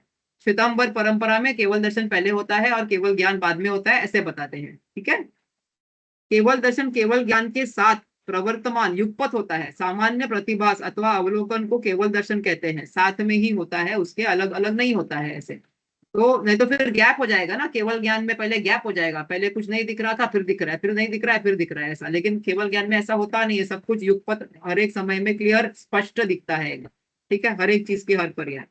फिर इस विषय में संबंधित गाथा आगे आएगी, गाथा 43 44, उसमें हम पढ़ेंगे और डिटेल्स उसके बारे में। तो ठीक है, तो इसका कंक्लूजन क्या है? जिनेन्द्र कथित समस्त दर्शन ज्ञान के भेदों को जानकर जो पुरुष पर भावों का परिहार करके निज स्वरूप में स्थित होता हुआ शीघ्र ही चैतन्य चमत्कार मात्र तत्व में बैठ जाता है, गहराई में उतर जाता है, वह निर्वाण सुख को प्राप्त होता है। मतलब एंड में यही है कि भाई अपना स्वरूप पहचानो और उसमें स्थिर हो। ये सब बाद में सब जानकारी के लिए सब हम क्यों ले रहे हैं? हमारी जो ज्ञान में जितनी शुद्धता आएगी उतनी श्रद्धा में दृढ़ता आएगी, बराबर। इसके लिए सिर्फ हमको ऐसा इंफॉर्मेशन से कुछ किसी को बताना है या इसके लिए नहीं कर रहे हैं हम, या अपने ज्ञान की शुद्धता को, निर्मलता को बढ़ाने के लिए कर रहे हैं हम ये सब, ठीक है। अभी नेक्स्ट गाथा में ज्ञान उपयोग के भेद आएंगे, ठीक है। शिल्पा जी, नाणम, हाँ, पर भावों का परिहार करके मतलब डिफरेंशिएट, पर भावों को छोड़कर, मतलब उनका निषेध करके। है पर भावों को छोड़ना है, उनका उनका निषेध करना है, पर भावों को हमको जानना है। देखो, जो परिहार पुरुष, करके, हाँ, उनको डिस्ट्रॉय करके उनसे अपना उपयोग हटाकर निज स्वरूप में स्थित होना है। पर भावों में मतलब दूसरे जो हम नहीं है, पर है, उन चीजों में अपना उपयोग हटाना है, बराबर। देखो, जो चीजें जब हम परिहार कहते हैं, डिस्ट्रॉय करना, यानी कि किसी को कुछ फिजिकली जाके डिस्ट्रॉय करना या उसका नाश करना, ऐसा कुछ नहीं होता है। बेसिकली अपने आप को वहां से हटा देना, अपने उपयोग को वहां से हटा देना ही उससे छुटकारा पाना होता है। जो चीजें दुनिया में है सब वही वही रहती है, हमारा भाव उसमें से हटाना है हमें, बराबर। ओके ओके, हाँ हाँ, ठीक है, हमारा भाव कहाँ केंद्रित करना है वो इम्पोर्टेंट है। पर चीजों से हटाकर स्व में केंद्रित करो तो दूसरी चीज का परिहार अपने आप हो गया, ठीक है। ऐसे ज्ञान उपयोग के भेद। अब नाणम अट्ठवियप्पम मदिसुदो नाणी मणपज्जय केवलिमवि पच्छक्क परोक्ष भेयम च ज्ञान आटमति शुद्ध अवधि ज्ञान भी कुज्ञान भी मन पर्याय और केवल प्रत्यक्ष और परोक्ष भी। तो भी जो ज्ञान उपयोग है उसके 8 प्रकार से भेद बताए, ठीक है। हमने हमेशा 5 सुने हैं ना, 5 बताते हैं, मति ज्ञान, श्रुत ज्ञान, अवधि ज्ञान, मन पर्याय ज्ञान और केवल ज्ञान। तो भी जो फर्स्ट 3 है ना, मति, श्रुत और अवधि, हाँ, ये इसको 2 टाइप के कर दो। कैसे 2 टाइप के? एक जो सम्यक्त्व के साथ में हुए वो तो मति, श्रुत, अवधि हो गए, और जो मिथ्यात्व के साथ में हुए वो कुमति, कुश्रुत और कु अवधि हो गए, बराबर।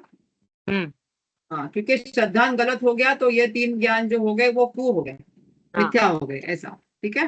मनोपर्याय ज्ञान कभी मिथ्या नहीं होता है, वो भावलिंगी मुनिराजों को ही होता है। तो भावलिंगी मुनिराज ऑलरेडी सम्यक्त्व ही होते हैं, बराबर। इसके लिए उसमें उसमें कु और सु का कुछ डिफ्रेंसिएशन नहीं होगा। और केवल ज्ञान तो अखंड ज्ञान है, उसका तो कुछ सवाल ही नहीं उठता उसमें, ठीक है। तो अभी देखो इसका हम भावार्थ पढ़ते हैं। ज्ञान उपयोग के कुल मिलाकर 8 भेद है। इसमें कुमति और कुश्रुत सभी मिथ्या दृष्टियों के होते हैं।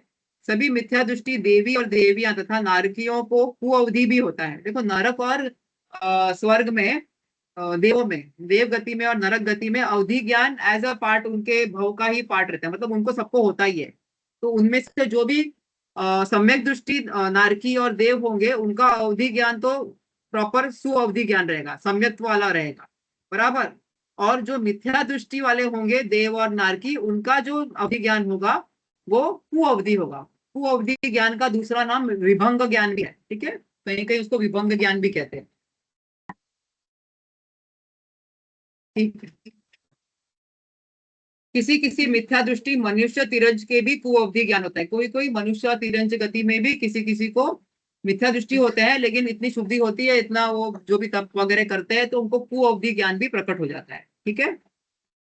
सम्यक मति और शुद्ध 2 ज्ञान सभी छद्मस्त सम्यक दृष्टि के होते हैं। तो जो भी 4th गुणस्थान ऑनवर्ड्स टिल 12th गुणस्थान, छद्म अस्त मतलब जो कवरेज, जो ज्ञानावरण, दर्शनावरण, कर्म के छद्म यानी कवरिंग के में स्थित है, अस्त यानी स्थित है, उनको छद्मस्त कहते हैं। ठीक है, 12th गुणस्थान तक सभी जीव छद्मस्त है। तो उसमें 4th से 12th गुणस्थान यानी सम्यक दर्शन से लेके जब तक केवल ज्ञान प्रकट नहीं होता है तब तक सभी उनका मति श्रुत ज्ञान जो भी होगा वो सम्यक वाला ही होगा। ठीक है, 4th गुणस्थान ऑनवर्ड्स। अवधि किसी किसी छद्मस्त सम्यक दृष्टि के होता है, सभी को अवधि ज्ञान हो ऐसा नेसेसरी नहीं है। ठीक है, किसी किसी को होता है, किसी मुनिराजों को या किसी सम्यक दृष्टि जीवों को होता है अवधि ज्ञान। मनोपर्याय ज्ञान किसी किसी भावलिंगी मुनि, एक तो मनोपर्याय ज्ञान भावलिंगी मुनिराज को ही होता है। भावलिंगी मुनिराज मतलब क्या है, जो एक्चुअल में 6ठे 7वें गुणस्थान में है मुनिराज, उनको भावलिंगी मुनिराज कहते हैं। सिर्फ द्रव्य से व्यवहार से जिन्होंने 28 मूल गुण पालन किया है लेकिन अंतरंग में सम्यक दृष्टि नहीं है तो उनको हम सिर्फ द्रव्यलिंगी कहेंगे। ठीक है, उसके उसके विपरीत मतलब बाहर में तो 28 मूल गुण आदि का पालन कर ही रहे हैं लेकिन अंतरंग में गुणस्थान उनका 6ठा 7वां है तो वो भावलिंगी मुनिराज होते हैं। तो ऐसे मुनिराजों के ही मनोपर्याय ज्ञान होता है। ठीक है, लेकिन सभी भावलिंगी मुनिराजों के होगा ऐसा नेसेसरी नहीं है। कुछ पूछना चाह रहे हैं आप? नहीं, द्रव्यलिंगी मुनिराज कौन से गुणस्थान के रहते हैं? देखो, जो भावलिंगी होते हैं वो तो द्रव्यलिंगी होते ही हैं। मतलब द्रव्यलिंगी क्या है, व्यवहार से बाहर से 28 मूल गुणों का पालन कर रहे हैं कि नहीं कर रहे हैं, द्रव्य यानी शरीर वगैरह उसको। तो हाँ। कोई कोई मुनिराज ऐसे हैं जो बाहर में सब पालन कर रहे हैं 28, उनको खुद को भी नहीं पता होता है, सब प्रॉपर पालन कर रहे हैं लेकिन अभी उनको सम्यक्त्व वगैरह होकर 6ठा 7वां गुणस्थान प्रकट नहीं हुआ है। ठीक है, तो ऐसे मुनिराज को हम लोग जनरली व्यवहार से द्रव्यलिंगी कहते हैं। बराबर, लेकिन जो अच्छा, भावलिंगी हाँ। मुनिराज है उनके ऑलरेडी अंदर से 6ठा 7वां गुणस्थान है और बाहर में उनके 28 मूल गुण होंगे ही होंगे। बराबर, व्यवहार जो से। 6ठे 7, हाँ, जो बाहर में व्यवहार है वो होगा ही होगा। ऐसा नहीं हो सकता कि अंतरंग में 6ठे 7वां गुणस्थान में मुनिराज और घर में बैठे हुए हैं करके, ऐसा पॉसिबल ही नहीं है। जिसके 6ठे 7वें गुणस्थान होंगे वो भावलिंगी मुनिराज होंगे ही होंगे बाहर से, ओके। और बाहर से द्रव्य सब और 28 मूल गुण का पालन कर ही रहे होंगे। ठीक है, हाँ। ये दोनों साथ में ही चलती है बातें। ठीक है, तो उनमें कोई कोई भावलिंगी मुनिराज को मनोपर्याय ज्ञान हो सकता है। ठीक है, सभी को होगा ऐसा नेसेसरी नहीं है। और मुनियों के अलावा, ऐसे भावलिंगी मुनियों के अलावा और किसी गृहस्थ को नहीं होगा मनोपर्याय ज्ञान ऐसा। ठीक है, तीर्थंकर देव को मुनि दशा में और गणधर दशा में ज्ञान नियम से, यह देखो जो तीर्थंकर भगवान होते हैं ना उनको 3 ज्ञान तो जन्म से होते हैं, मति ज्ञान, श्रुत ज्ञान और अवधि ज्ञान। वो छाई समय दृष्टि होते हैं जनरली, और उनको ये तीनों ज्ञान जो है वो जन्म से होते हैं। मति और श्रुत सभी को होते हैं और अवधि ज्ञान, और जब वो दीक्षा लेते हैं ना तभी उनको मनोपर्याय ज्ञान भी प्रकट हो जाता है तीर्थंकर जी के जीव को। ठीक है, मुनि दशा में। और गंधर्व देव को भी 4 ज्ञान होते हैं। बराबर, और जब केवल ज्ञान होता है तब क्या 5 ज्ञान होते हैं कि 1 ज्ञान होता है? उसी में सब कुछ समा जाता है ना। तो तभी जब केवल ज्ञान होगा तो ओनली वन, केवल, ओनली वन, केवल का मतलब ही वही है, बस केवल ज्ञान सब आओ बस। बाकी कोई ज्ञान अलग अलग से, क्योंकि कोई आवरण ही नहीं है ना, ये तो सब कर्मों के आवरण के साथ में निमित्त नैमित्तिक संबंध से हो रहे हैं कि इतना ही प्रकट है इतना ही प्रकट है। जब कोई आवरण ही नहीं है तो पूरा ज्ञान ही आत्मा ही ज्ञान हो गया है ऐसा। ठीक है, हाँ, हाँ। मिथ्या ज्ञान का डिस्क्रिप्शन यहाँ पर, अज्ञान, कुज्ञान, मिथ्या दृष्टि का मति श्रुत और अन्य ज्ञेय में लगता है किंतु प्रयोजनभूत जीवादि तत्वों का यथार्थ निर्णय करने में नहीं लगता है। यह ज्ञान का ही दोष है, इसीलिए उसे मिथ्या ज्ञान कहा है। देखो यहाँ पर 3 नाम दिए उन्होंने, अज्ञान, कुज्ञान और मिथ्या दृष्टियों का मिथ्या ज्ञान ऐसा। तो वो किस किस अपेक्षा से नाम दिए हैं वो बताया है कि यही जो ज्ञान है मिथ्या दृष्टियों का, वो मिथ्या दृष्टि क्यों बोल रहे, क्योंकि उनको प्रयोजनभूत 7 तत्वों का निर्णय नहीं है, तो उस अपेक्षा से उस ज्ञान को मिथ्या ज्ञान कह रहे हैं। बराबर, सम्यक ज्ञान नहीं है, वो मिथ्या ज्ञान है, अपनी आत्मा का श्रद्धान नहीं है, स्व पर का भेद विज्ञान नहीं है, 7 तत्वों का ज्ञान नहीं है, कोई भी अपेक्षा लगा लो आप। ठीक है, और उस ज्ञान का तत्व ज्ञान का अभाव होने से उसी ज्ञान को अज्ञान कहते हैं। बराबर, अभाव वाला ज्ञान इसको अज्ञान कहते हैं। और किस अपेक्षा से उसको कुज्ञान कहते हैं, तो अपना प्रयोजन सिद्ध नहीं कर सक रहा है वो जीव, इसके लिए उसी ज्ञान को कुज्ञान कहते हैं। तो 3 नाम किस अपेक्षा से दिए वो बताया है उन्होंने। ठीक है, फिर अभी ये जो 8 ज्ञान है, ये जो ज्ञान है 5 बेसिकली, उसमें प्रत्यक्ष और परोक्ष का भेद भी कर सकते हैं। प्रत्यक्ष ज्ञान क्या होता है और परोक्ष ज्ञान क्या होता है? प्रत्यक्ष मतलब डायरेक्ट आत्मा से जानना।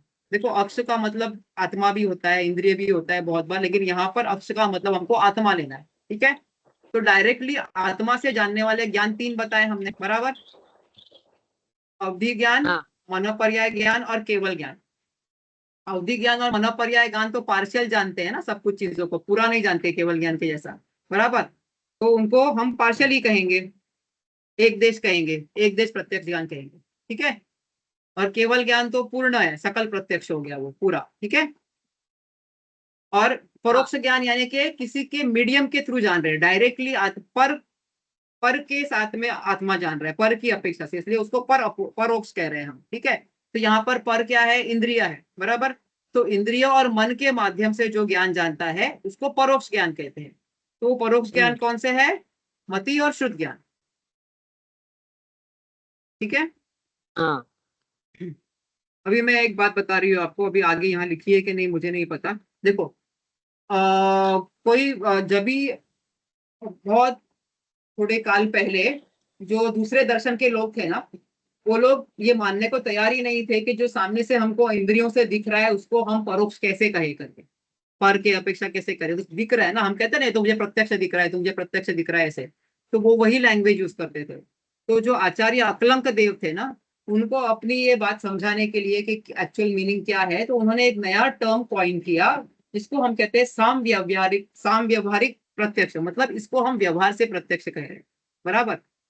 तो ये इंद्रिय ज्ञान जिसको हम यहाँ पर परोक्ष कह रहे हैं, वहां उसका कहीं कहीं नाम सम व्यवहारिक प्रत्यक्ष भी आएगा, ठीक है। लेकिन एक्चुअल प्रत्यक्ष ज्ञान आत्मा से होने वाला ज्ञान ही होता है। आया ख्याल में? हम्म हाँ, आया ना इतना। अभी नेक्स्ट गाथा पे जाए, हम्म गाथा नंबर 6। अभी उपयोग जीव का लक्षण है, ठीक है। अट्ठ चतुर्णान दर्शन सामण्यम जीव लक्षणम भणियम व्यवहारा शुद्ध नया शुद्धम पुनः दर्शनम नाणम सामान्यतः चहु 8 दर्शन ज्ञान जीय लक्षण कहे व्यवहार से पर शुद्ध से शुद्ध दर्शन ज्ञान है। देखो अभी हमने यहाँ पर सब भेद प्रभेद देखे, बराबर। जो दर्शन उपयोग के हमने 4 भेद देखे, चक्षु, अचक्षु, अवधि और केवल, बराबर। और ज्ञान उपयोग के 8 भेद देखे हमने, बराबर। लेकिन जो चीजें भेद भेद से बताते हैं उसको व्यवहार कहते हैं कि निश्चय कहते हैं? व्यवहार। ये यहीं पर ये जो कथा में आपने बता दिया कि ये जो भेद प्रभेद से हम बता रहे हैं ये व्यवहार नय से है। जो आत्मा में तो केवल शुद्ध ज्ञान और दर्शन ही है, निश्चय नय से हम सिर्फ शुद्ध दर्शन ज्ञान ही कहेंगे ऐसा। तो ये गाथा का यही बात होगा, ठीक है। यहाँ पर देखो सामान्य लक्षण, सामान्य क्यों कहा, देखो उसमें आया ना अट्ठ चतु दर्शनम सामान्यम, ऐसा। तो सामान्य से क्यों कहा है उसका एक्सप्लेनेशन यहाँ पर दिया है। तो जो यहाँ जो जीव का लक्षण व्यवहार ने से कहा है, उसे संसारी या मुक्त जीव ऐसा पृथक पृथक नहीं बताया है कि ये संसारी का है ये मुक्त का है, ऐसे। तो सामान्य से, कॉमन ऐसे बता दिया, इसीलिए वो वर्ड यहाँ पर यूज किया है सामान्य। ये एक अपेक्षा है। दूसरा कारण यहाँ पर क्या दिया है कि शुद्ध दर्शन ज्ञान ऐसा कथन न करके ज्ञान दर्शन उपयोग के सामान्यतः भेद किए गए हैं ऐसा, इसीलिए उसमें यथासंभव किसी जीव को जो लागू, हमने बताया ना कि यहाँ पर 4 ज्ञान है, 8 दर्शन है, तो जिसमें जो एप्लीकेबल है वैसा समझना, इसीलिए हमने कॉमन ऐसा बता दिया, इसके लिए भी सामान्य वर्ड यूज किया है ऐसा, ठीक है। ये वर्ड क्यों यूज किया है वो बताया है, तो 2 अपेक्षा से यूज किया है यहाँ पर। एक तो उन्होंने डिफ्रेंशिएट नहीं किया है कि मुक्त में कौन सा ज्ञान दर्शन है और संसारी में कौन सा है, उस अपेक्षा से। और दूसरा, ये जो 4 और 8 बताए वो कौन से किस जीव में होते हैं वो स्पेसिफाई नहीं किया, इसलिए कॉमन ऐसा है, अपनी अपनी अपेक्षा आप लगा के समझ लो, ओके। तो हमने ऊपर बता दिया है आपको सब किसमें क्या होता है ऐसा, ठीक है।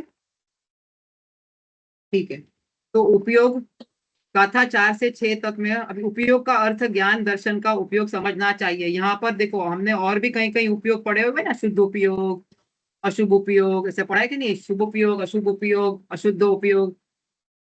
देखो शुद्ध अशुद्ध ऐसा एक डिफरेंस पड़ा है, फिर जो अशुद्ध है उसमें शुभ और अशुभ ऐसा भी पढ़ा है ना हमने।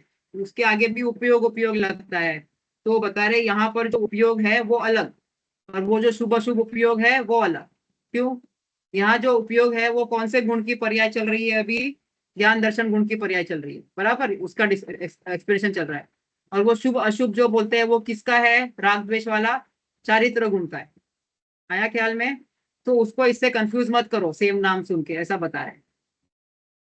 ठीक है, देखो उपयोग का अर्थ यहाँ पर दर्शन ज्ञान का उपयोग समझना चाहिए। चारित्र गुण में शुभ उपयोग, अशुभ उपयोग, शुद्ध उपयोग अवस्था है, वो यहाँ नहीं समझना है, वो वाला डिस्क्रिप्शन नहीं चल रहा है यहाँ पर। ठीक है, कोई कंफ्यूज हो सकता है ना, इसके लिए उन्होंने यहाँ पर इंफॉर्मेशन दे दिया ऑलरेडी। ठीक है, फिर यहाँ पर देखो अभेद आत्मा में ज्ञान और दर्शन की पर्यायों का भेद करना स्वव्यवहार है। आत्मा अभेद है, उसमें ऐसा अलग अलग नहीं होता है कि अभी ये टाइप का ज्ञान हो रहा है, वो टाइप का ज्ञान हो रहा है, ऐसा नहीं है। अखंड आत्मा है ना, उसमें ज्ञान और दर्शन है। तो जो भेद भेद किया है वो व्यवहार ने से किया है, इसीलिए यहाँ पर बताया जो भेद बताया वो व्यवहार है करके। ठीक है, और यहाँ पर निश्चय नय में शुद्ध अर्थात निश्चय नय से शुद्ध अखंड केवल ज्ञान तथा दर्शन जीव का लक्षण है। ठीक है, जीव का वास्तविक स्वभाव केवल ज्ञान और केवल दर्शन रूप है, इसीलिए शुद्ध नय से वो जीव का लक्षण है। यह लक्षण अपने द्रव्य से अभिन्न है, इसीलिए यह शुद्ध नय का विषय है। बराबर, जो द्रव्य को लक्षण, जो द्रव्य के ऊपर दृष्टि डाले उसको शुद्ध नय या निश्चय नय कहते हैं ना। तो केवल दर्शन केवल ज्ञान शुद्ध नय का, शुद्ध द्रव्य का लक्षण है, इसीलिए उसको यहाँ पर निश्चय नय कहा हुआ है। ठीक है, उसका विषय और व्यवहार नय का विषय परस्पर से विरोधी है, तथापि एक साथ रहने में विरोध नहीं है। ऐसा वस्तु का अनेकांतमय स्वरूप है। दोनों नयों के यथार्थ ज्ञान का सम्यक शुद्ध प्रमाण कहना चाहिए। देखो, जो भी प्रमाण क्या होता है पता है, जो सब नयों को मिलाकर जो पिक्चर बनता है ना, उसको प्रमाण कहते हैं। हम लोग ने अनेकांतवाद समझने के लिए वो एलिफेंट और 6 ब्लाइंड मैन का स्टोरी पढ़ा है ना बहुत बार, कि 6 ब्लाइंड मैन एंड एलिफेंट रहता है, सबको बोलते हैं एलिफेंट को डिस्क्राइब करो, तो वो ब्लाइंड रहते हैं, उन्होंने कभी भी एलिफेंट दिखा ही नहीं होता है ना। तो सब लोग अलग अलग पार्ट ऑफ एलिफेंट को हाथ लगाते हैं। तो कोई खाली ईयर को हाथ लगाता है, कहता है एलिफेंट तो फैन के जैसा है। कोई खाली ट्रंक को हाथ लगाता है, कहता है नहीं नहीं एलिफेंट तो केले के ट्रंक के जैसा है, केले के झाड़ के ट्रंक के जैसा है। कोई उसके पीठ पे हाथ लगाता है और कहता है कि एलिफेंट तो वॉल के जैसा है। कोई पूंछ पे हाथ लगाता है और कहता है एलिफेंट रस्सी के जैसा है। फिर कोई उसके टस्क पे हाथ लगाता है, कहता है एलिफेंट तो क्या वो स्पीयर के जैसा है वगैरह। ऐसे 6 अपेक्षा से अलग अलग बताते हैं वो लोग, लेकिन सब पूरी तरह से गलत भी नहीं है, बराबर, एक नए से सब बराबर ही बता रहे हैं। लेकिन प्रमाण द होल पिक्चर क्या है, जब इन सबको मिला दोगे तब एलिफेंट बनेगा। तो जो नए हैं वो एक एक अंश बताते हैं, और जब सब पूरा मिला दोगे नयों को तब एक पूरा जो चीज बनेगी, जो पिक्चर बनेगा, उसको प्रमाण कहते हैं। ठीक है, आ रहा है कि सब बाउंसर तो नहीं जा रहा है कुछ? हो रहा है लेकिन आएगा। हाँ, डिफिकल्ट क्यों दिए, मतलब ये डिफिकल्ट नहीं है, ये तो बहुत बेसिक है अभी एक्चुअली, ये आपको आना ही चाहिए। नए क्या है, प्रमाण क्या है, ये आना ही चाहिए। ठीक है, और ये एलिफेंट का स्टोरी हमने बहुत बार सुना है, नहीं सुना है? हाँ 6 ब्लाइंड नहीं, मैन एंड एलिफेंट। एलिफेंट का स्टोरी का नहीं है, मतलब ये इस सब चीज की जानकारी पहले से रहे ना तो अब समझ में भी आता है। अभी सब वो नया पहला है। कभी आएगा, पहला कभी आएगा, जब पहली बार होगे तब पहला आएगा ना। तो अपना पहला अभी ऐसा समझने का, फिर नेक्स्ट टाइम आपके लिए ये पहला नहीं रहेगा। हाँ ये तो मैंने पहले सुना है, ऐसा हो जाएगा ना। फिर कभी सुना होगा तभी वो पहली बार आएगा ना, तो ऐसे ही समझने का, जब आया तो पहली बार तब। एंजॉय द इंफॉर्मेशन, ऐसा। जितना याद रहा रहा, जितना नहीं रहा आगे वापस बार बार आएगा, वापस वापस रिवाइज हो जाएगा, तो एकदम धारणा में चला जाएगा। ठीक है, हाँ हाँ यही यही रिपीट आएगा अलग अलग अपेक्षा से, तो आपको याद हो ही जाएगा। ठीक है, हाँ। ठीक है। एक मिनट शिल्पा जी, मेरा शायद वो डेटा प्रॉब्लम आ रहा खत्म हो है। गया? हाँ नहीं ठीक है, एक्सेप्ट करी हूँ, देखें। अभी ये आगे नहीं करना है कंटिन्यू? मैंने आ गया है वापिस। आ गया? कुछ दबाया मैंने, मतलब एक्सेप्ट करो तो बढ़ा देंगे डेटा, तो उसको एक्सेप्ट करा है। अच्छा अच्छा, ठीक है। ओके, आ गया आ गया। ओके ओके, ठीक है। तो अभी आपको, हाँ तो ये जो नए हैं अलग अलग ये लगाकर हमको सम्यक, यहाँ मैंने क्यों बताया ये सब, क्योंकि ये दोनों नयों का यथार्थ ज्ञान सम्यक शुद्ध प्रमाण कहते हैं। ये लाइन समझाने के लिए मैंने वो एलिफेंट की स्टोरी बताई। सब अपेक्षाओं को मिलाकर जो पिक्चर बनता है, एक्चुअल पिक्चर, यथार्थ यानी एक्चुअल पिक्चर जैसा है वैसा, जैसा केवली के ज्ञान में आया है, उसको हम प्रमाण कहेंगे, शुद्ध प्रमाण। ठीक है, सम्यक। आवाज रिंग हो रहा है। नहीं आ रहा है मेरा आवाज? हाँ रिंग हो रहा था, अभी थोड़ा सा क्लियर आया वापिस। आया ना? हाँ, ठीक। ठीक, देखो। थोड़ा रुक रुक छदमस के आ रहा है, आपका क्यों ऐसे? नेटवर्क ये हो रहा है क्या, ऊपर नीचे कुछ? मेरा आवाज नहीं आ रहा है क्या अमर सिंह जी आपको भी? नहीं आ रहा है, लेकिन रिंग हो के आ रहा है। पता नहीं, आप आपको म्यूट करती हूँ मैं, देखो शायद क्लियर आ जाएगा। आ रहा है अभी बराबर, थोड़ा बेटर आ रहा है? नहीं?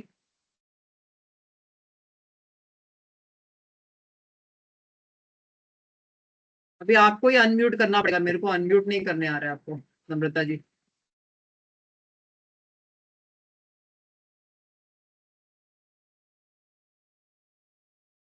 आई don't have the option to unmute you.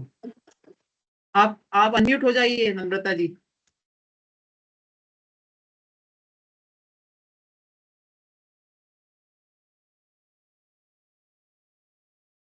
Unmute करिए अपने आप को।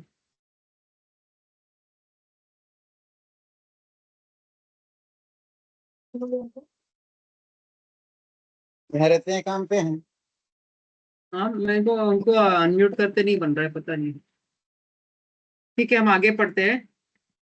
छद्मस्त बच्चा के दादा के केवल पास गया है।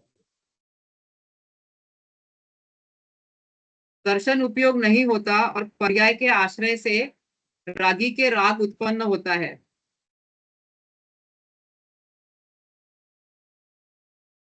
तथा पर्याय में नई पर्याय पर्याय उत्पन्न नहीं होती, वह त्रैकालिक द्रव्य से ही उत्पन्न होती है। इसीलिए शुद्ध नय के विषयभूत ऐसे अपने त्रैकालिक द्रव्य का आश्रय लेकर पहले अज्ञान दूर करना चाहिए और फिर स्व आश्रय की वृद्धि करके केवल ज्ञान प्रकट करना चाहिए। ठीक है, यहाँ पर क्या बता रहे हैं कि एक पर्याय से दूसरी पर्याय उत्पन्न नहीं होती है, पर्याय जो है वो द्रव्य से उत्पन्न होती है। इसीलिए हमको द्रव्य का सहारा लेकर अपना अज्ञान पहले दूर करें और फिर शुद्ध पर्याय प्रकट करें, तो ऐसा करके हमको धीरे धीरे जो है हमारे मिशन की तरफ हम आगे बढ़ेंगे। ठीक है, उपयोग के भेद। ज्ञान स्वभावभूत एक पद के भेद नहीं करते, किंतु जीव जीव जो स्वयं एक पद है उसके वे अभिनंदन करते हैं। मतलब नहीं समझ आ रहा है मुझे। उस एक पद के आश्रय से जीव धर्म का प्रारंभ करके निर्वाण को प्राप्त होता है।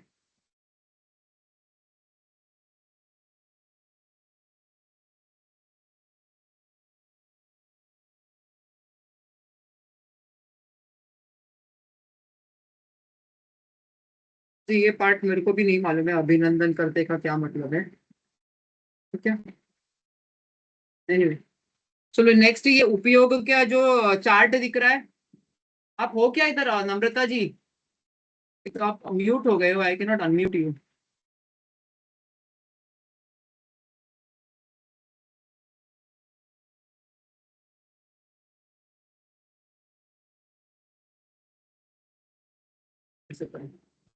ठीक है, ये उपयोग का चार्ट जो है उसमें दो पार्ट दिखाए हैं, दर्शन और ज्ञान। यहाँ पर जो हमने ऊपर पढ़ा अभी वही दिखा रहे हैं नीचे।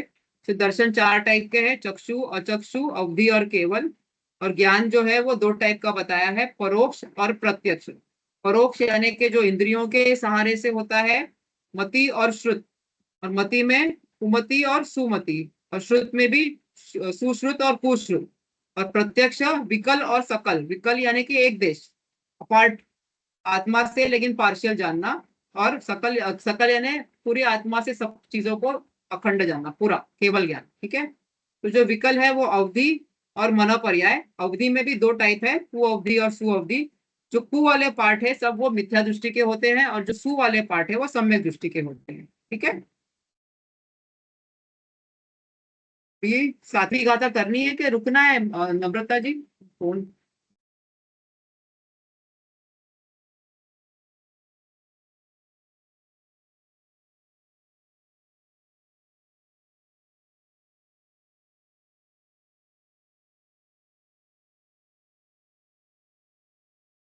हाँ, आप अनम्यूट नहीं हो पा रहे हो क्या? हेलो, आप अनम्यूट नहीं हो पा रहे हो क्या?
ठीक है, हम लोग सातवीं गाथा करते हैं अभी, अमूर्तिक अधिकार। ओके।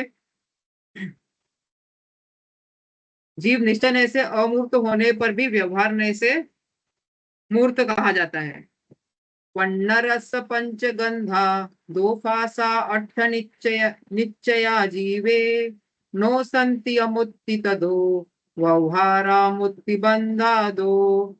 स्पर्श रस गंध वर्ण जीव में नहीं है परमार्थ से, अतः जीव अमूर्तिक मूर्तिक बंध से व्यवहार से। तो यहाँ पर क्या बता रहे हैं? वर्ण यानी वर्ण, रस, पांच पांच, पंच दोनों पांच, पांच वर्ण पांच रस, और गंध दो, दो टाइप के गंध, फासा यानी स्पर्श आठ। ये ये जो है वो कौन से व्यवहार से होते हैं जीव में, और निश्चय नय से क्या होता है? जीव अमूर्तिक होता है। ठीक है, तो यहाँ पर प्रत्येक जीव अनादि अनंत वर्ण गंध रस और स्पर्श रहित है, इसीलिए वो प्रति समय वास्तव में अमूर्तिक है। किंतु संसार दशा में अनादि से मूर्तिक पुद्गल कर्मों के साथ उसका बंध है, इसीलिए संयोग का ज्ञान कराने के लिए उसे मूर्तिक कहा गया है। किंतु ऐसा होने पर यह सचमुच में मूर्तिक नहीं हो जाता है। तो क्या होता है, हमारे जो भाव कर्म है उससे हम द्रव्य कर्म बांधते हैं, और द्रव्य कर्म का जो रिजल्ट आता है, उसका जो फल मिलता है, उसके उसके फल में हमको नो कर्म वाला शरीर मिलता है। तो उस अपेक्षा से वो दोनों एक ही स्पेस शेयर करते हैं सब। एक संयोग, शरीर के साथ में हमारा संयोग संबंध है, कर्मों के साथ में हमारा एक क्षेत्र अवकाश संबंध है। तो इस अपेक्षा से जीव को मूर्तिक कहा है, बराबर। लेकिन निश्चय से तो एक्चुअली अनादि अनंत से जीव में ना स्पर्श है, ना रस है, ना गंध है, ना वर्ण है। ये किसके किसके गुण है? ये सब पुद्गल के गुण है। तो इसके लिए ये हम मिक्स मैच करके यहाँ पर कह रहे हैं व्यवहार से कि ये मूर्तिक जीव है, लेकिन निश्चय से जीव अमूर्तिक ही है। दोनों भिन्न भिन्न पदार्थ है, बिल्कुल। ठीक है, इसीलिए संयोगा का किंतु संसार दशा में अनादि से मूर्तिक पुद्गल कर्मों के साथ बंध, उसका बंध है, इसीलिए संयोग का ज्ञान कराने के लिए उसे मूर्तिक कहा जाता है। किंतु ऐसा होने से वह सचमुच ही मूर्तिक नहीं हो जाता। यदि सचमुच ही जीव मूर्तिक मान लिया जाए तो फिर जीव अजीव में कोई भेद ही नहीं रहेगा। ठीक है, निश्चय ने तो फिर किससे छूटेंगे हम? अगर जीव को मूर्तिक मान लेंगे तो हमको किससे छूटना है फिर? क्योंकि कर्म हमारे हो गए, कर्म भी हमारा पार्ट हो गया, फिर हमको किसी से छूटना ही नहीं है ना, हम ऑलरेडी मोक्ष में, ऐसा मानेंगे हम। ठीक है, या फिर अजीव का मोक्ष हो रहा है, ऐसा मानना पड़ेगा। ठीक है, निश्चय ने और व्यवहार नहीं, यहाँ पर निश्चय ने जीव की त्रैकालिक अमूर्तिकता को बताता है, और व्यवहार ने पुद्गल कर्म कर्म के साथ उसका अनादि संबंध बतलाता है। इसीलिए दोनों नयों का विषय परस्पर विरोधी है, किंतु उसके एक साथ रहने में विरोध नहीं है। तीसरी गाथा में पुद्गल प्राणों के साथ व्यवहार संबंध बतलाया है, और यहाँ पुद्गल कर्म के साथ में उसका व्यवहार संबंध बताया है। ठीक है, तो वहां पर जो तीसरी गाथा कौन सी थी, जहां पर जीव बताया था ना कि वो चार प्राणों से जीता है, तो वो पुद्गल प्राणों के साथ में संबंध बताया था, संयोग संबंध। और यहाँ पर कहा किसके साथ में बताया? तो पुद्गल कर्मों के साथ संयोग संबंध बताया। तो ये सब व्यवहार में से बता रहे हैं, क्योंकि व्यवहार से हम इसको अपना कह रहे हैं, ये हमारे है नहीं, ये बताना चाह रहे हैं। ठीक है, निश्चय न्याय व्यवहार न्याय का निषेधक है, और व्यवहार न्याय निश्चय न्याय के द्वारा निषेध्य है। संसार दशा में प्रत्येक जीव कि इन दोनों नयों का विषय एक साथ होता है, एक साथ में एक टाइम पे एक ही चीज पे ये दोनों नए लगते हैं। ठीक है। तात्पर्य, तीसरी गाथा का तात्पर्य यहाँ भी लागू होता है। पुद्गल कर्म मुझसे सर्वथा भिन्न है। वहां पर क्या कहा था हमने, पुद्गल प्राण जो है वो संयोग वाले हैं, हमसे भिन्न है। जैसे यहाँ पर कह रहे पुद्गल कर्म मुझसे सर्वथा भिन्न है, इसीलिए वह मुझे हानि लाभ नहीं कर सकते। ऐसा निर्णय करके अपने अमूर्तिक त्रैकालिक ध्रुव स्वभाव का आश्रय करने से धर्म प्रकट होता है, टिकता है, वृद्धि को प्राप्त होता है और पूर्ण होता है, तथा पूर्ण होने पर पुद्गल कर्म के साथ का अत्यंत का वियोग होकर जीव सिद्ध पद को प्राप्त होता है। ठीक है। जब जब हमारे त्रैकालिक ध्रुव स्वभाव में हम स्थिरता को प्राप्त करेंगे तो हमारा सम्यक चारित्र और शुद्ध शुद्ध होकर पूर्ण होगा, तभी हमारा पूरी तरह से इन पुद्गल कर्मों के साथ में जो निमित्त नैमित्तिक संबंध है वो भी छूट जाएगा। तब हम पूरी तरह से मुक्त होकर अपने स्वभाव में कायम स्थित हो जाएंगे। ठीक है। तो यहाँ पर जो पुद्गल के 20 पर्याय, अभी जो 20 ऊपर बताया ना उनके गुण, वर्ण वर्ण स्पर्श वगैरह, तो उसके भेद प्रभेद नीचे के चार्ट में बताया, यहाँ पर पेज नंबर 16 पे। ठीक है। तो जो वर्ण है वो 5 टाइप्स का है। कौन सा? काला, सफेद, लाल, पीला और हरा। ठीक है। जो रस है वो भी 5 टाइप्स का है। चरपरा, कड़वा, कषायला, मीठा और खट्टा।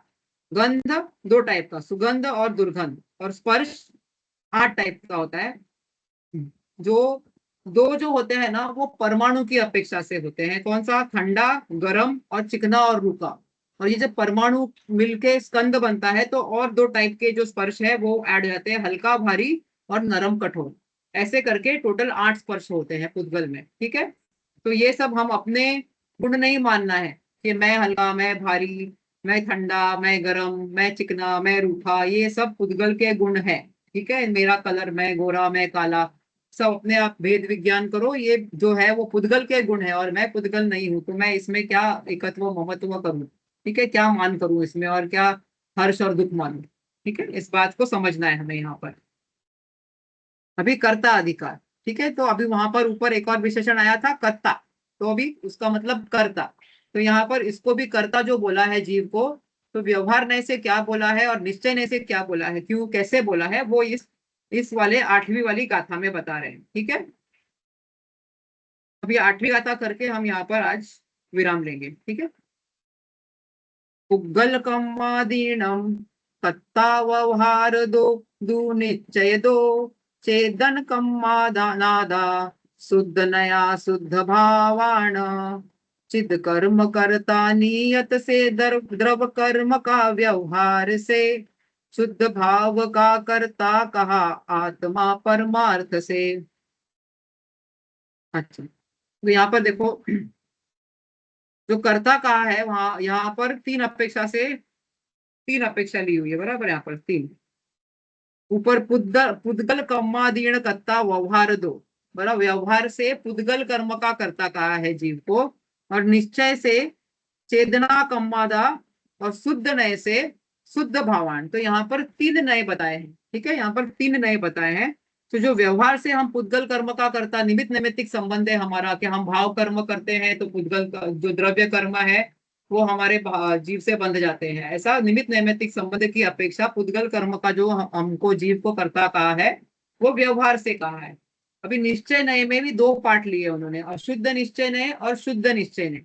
तो जीव के जो रागादि भाव का कर्ता जीव को कहा है, जो राग द्वेष वगैरह करता कहा है, उसको अशुद्ध निश्चय नय से कहा है। और जो शुद्ध ज्ञान दर्शन वाला भाव करता है जीव, उसको शुद्ध नय से जीव को अपने शुद्ध भावों का कर्ता कहा है। ठीक है। इसका भावार्थ हम यहाँ पर पढ़ते हैं।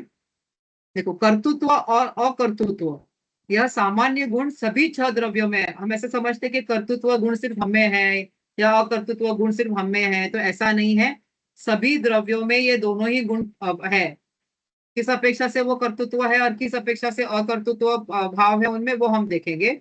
जो हर एक द्रव्य अपने पर्यायों का करता है, उस अपेक्षा से सभी 6 द्रव्यों में अपने अपने पर्यायों को करने की अपेक्षा से कर्तृत्व गुण है, बराबर। और पर की पर्यायों का वो कोई भी अपेक्षा से करता नहीं है, उस अपेक्षा से उसमें अकर्तृत्व गुण है। ठीक है।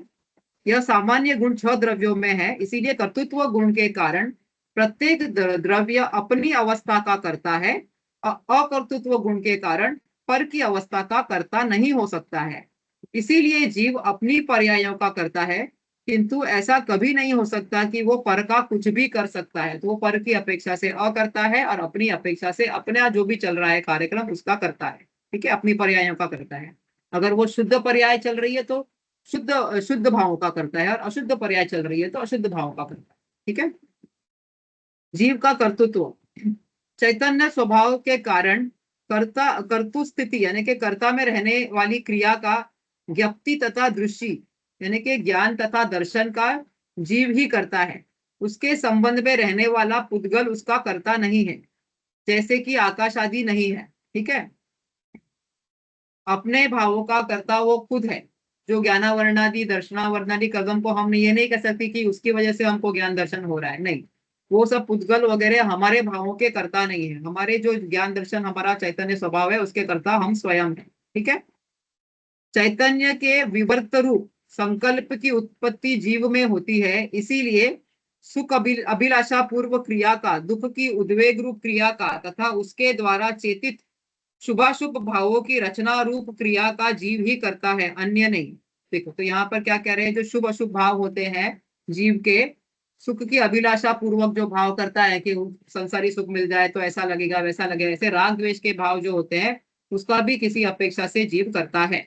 और शुभाशुभ कर्म के फुलभूत इष्ट अनिष्ट विषय उपभोग, यहाँ पर जो भोगता है सुख दुख उसका भी वो करता है, जीव करता है, कोई अन्य नहीं है। बराबर।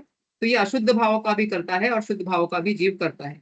इसमें यह समझाया है कि उपरोक्त असाधारण कार्यों में द्रव्य पुद्गल से भिन्न आत्मा अनुमान किया जाता है। यहाँ पर बता रहे हैं कि देखो जो पुद्गल का कर्ता तो पुद्गल है, व्यवहार से हम उसको अपना हम उसको अपना हम अपने आप को उसका कर्ता कहते हैं, और हमारे भावों के कर्ता हम है करके। ठीक है।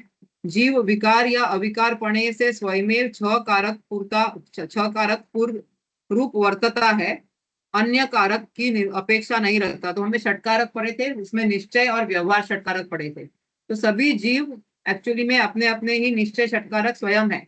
मैं ही मेरा कर्ता, मैं ही मेरा कर्म, पढ़ा था ना हमने, कर्ता ने कर्म को करण से संप्रदान के लिए अपादान से अधिकरण में, ये सब जो अपेक्षा से जो करता है वो स्वयं स्वयं हर एक द्रव्य अपना अपना है। ठीक है। तो यहाँ पर यही बता रहे हैं। तो यहाँ पर 3 नए लिए हैं, शुद्ध नय, निश्चय नय और व्यवहार नय इस गाथा में। यहाँ पर जीव को व्यवहार नय से पुद्गल कर्म नो कर्म आदि का कर्ता कहा है। ऊपर कर्तृत्व और जीव का कर्तृत्व शीर्षक देकर यह बताया गया है कि जीव पर का कर्ता कदापि नहीं है, किंतु पुद्गल की क्रिया के समय किसी जीव को रागादि विकार भाव निमित्त था, सिर्फ निमित्त की अपेक्षा से उसको कर्ता कहा है। इतना ज्ञान कराने के लिए व्यवहार नय से उसको कर्ता कहा है कि हाँ ये निमित्त है तब ये द्रव्य कर्म आते हैं, तो उस अपेक्षा से कर्ता कहा है। किंतु यह सुनिश्चित है कि जो कर्म आते हैं तो वो अपने उपादान से आते हैं, वो ही अपने करता है, हम हमारे करता है। ठीक है। जीव प्रद्रव्य का कर्ता कभी भी नहीं हो सकता। और शुद्ध नय की अपेक्षा से यहाँ पर बताया है कि त्रैकालिक शुद्ध स्वरूप के आश्रय से शुद्ध भावों का कर्ता, जो देखो यहाँ पर संवर, निर्जरा, मोक्ष, निश्चय, सम्यक दर्शन, ज्ञान, चारित्र, ये सब नाम लिए, प्रत्याख्यान, इन सब इसमें जो भी वीतरागी क्रिया है यानी कि अपने आप में स्थित होने की, बिना राग द्वेष की जो क्रिया है उसका शुद्ध नय से जीव करता है। चाहे वो बाहर में कुछ भी कर रहा हो, अंतरंग में अपने आप में स्थित है तो वो अपने उस भाव का ही करता है, वीतरागी भाव का। ठीक है। निश्चय नय दूसरा, यहाँ पर अशुद्ध निश्चय नय लिया। निश्चय नय के 2 भेद किए, शुद्ध और अशुद्ध। तो अशुद्ध निश्चय नय से अपने दोष से रागादि चेतन भाव कर्मों का करता है, शुभ भावों का जीव करता है। पौद्गलिक कर्म के उदय चेतन भाव का करता नहीं है, यह बताने के लिए निश्चय नय की संज्ञा दी गई है। वहां पौद्गलिक द्रव्य से भेद करने के लिए व्यवहार नहीं बताया, यहाँ अपने रागावी भाव अपने ही पर्याय में उत्पन्न हो रहे हैं, इसीलिए उसको यहाँ पर निश्चय नहीं बताया, लेकिन अशुद्ध निश्चय नहीं। और शुद्ध वितरागी भाव का कर्ता से किस अपेक्षा से बताया, शुद्ध नय से। ठीक है। तो ये कर्ता जीव किस अपेक्षा से करता है वो पूरा इस गाथा में एक्सप्लेन किया हुआ है। का तात्पर्य है शुद्ध अशुद्ध भावों का जो परिणामन है उसका कर्तृत्व जीव है, यह जानने योग्य है। यह भी निश्चित कर लेना चाहिए कि जीव हस्तादि शरीर की जो है यानी कि पुद्गल की क्रिया का कर्ता कदापि नहीं है। ऐसा निश्चित करने पर ही शरीर की या पर पदार्थ की बोलने, खाने, पीने आदि की जो क्रिया होती है वो अनादिकालीन जीव की कर्तृत्व बुद्धि इसमें पड़ी हुई है। मैं करता हूँ, मैं खाता हूँ, मैं बड़ा होता हूँ, मैं छोटा होता हूँ, मैं मोटा होता हूँ। तो ये सब पुद्गल की अपेक्षा से है। वो छूटना चाहिए, ये सब चीजों में अपना ममत्व भाव और कर्ता बुद्धि छूटनी नहीं चाहिए। तो वो बता रहे हैं कि कैसे इसमें भेद विज्ञान करे ये सब अपेक्षा लगाकर।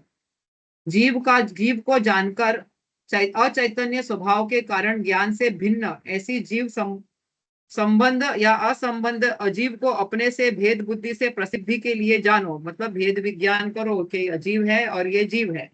नित्य निरंजन निष्क्रिय निज आत्म स्वरूप की भावना से रहित अज्ञानी जीव कर्म नोकर्मादि में स्वयं कर्ता होने पर भी नहीं मानता है कि उन्हें कर्म नोकर्म आदि का कर्ता कहा जाता है। तो इसको जीव को अपने आप को पहचानना है कि वो कैसा है, निरंजन है, निष्क्रिय है, अपने आत्मा का स्वरूप जाने और पुद्गल द्रव्यों के किसी भी क्रिया से अपना अपना भेद विज्ञान करे। ठीक है, यहाँ पर हम रुकते हैं अभी। गाथा नंबर 9 से फिर बाद में आगे कंटिन्यू करेंगे। ठीक है, जिनवाणी स्तुति करते हैं। निज निधि निज में बताई यह अनंत उपकार है, इसके लिए जिनवाणी माँ को वंदना शत बार है, वंदना शत बार है।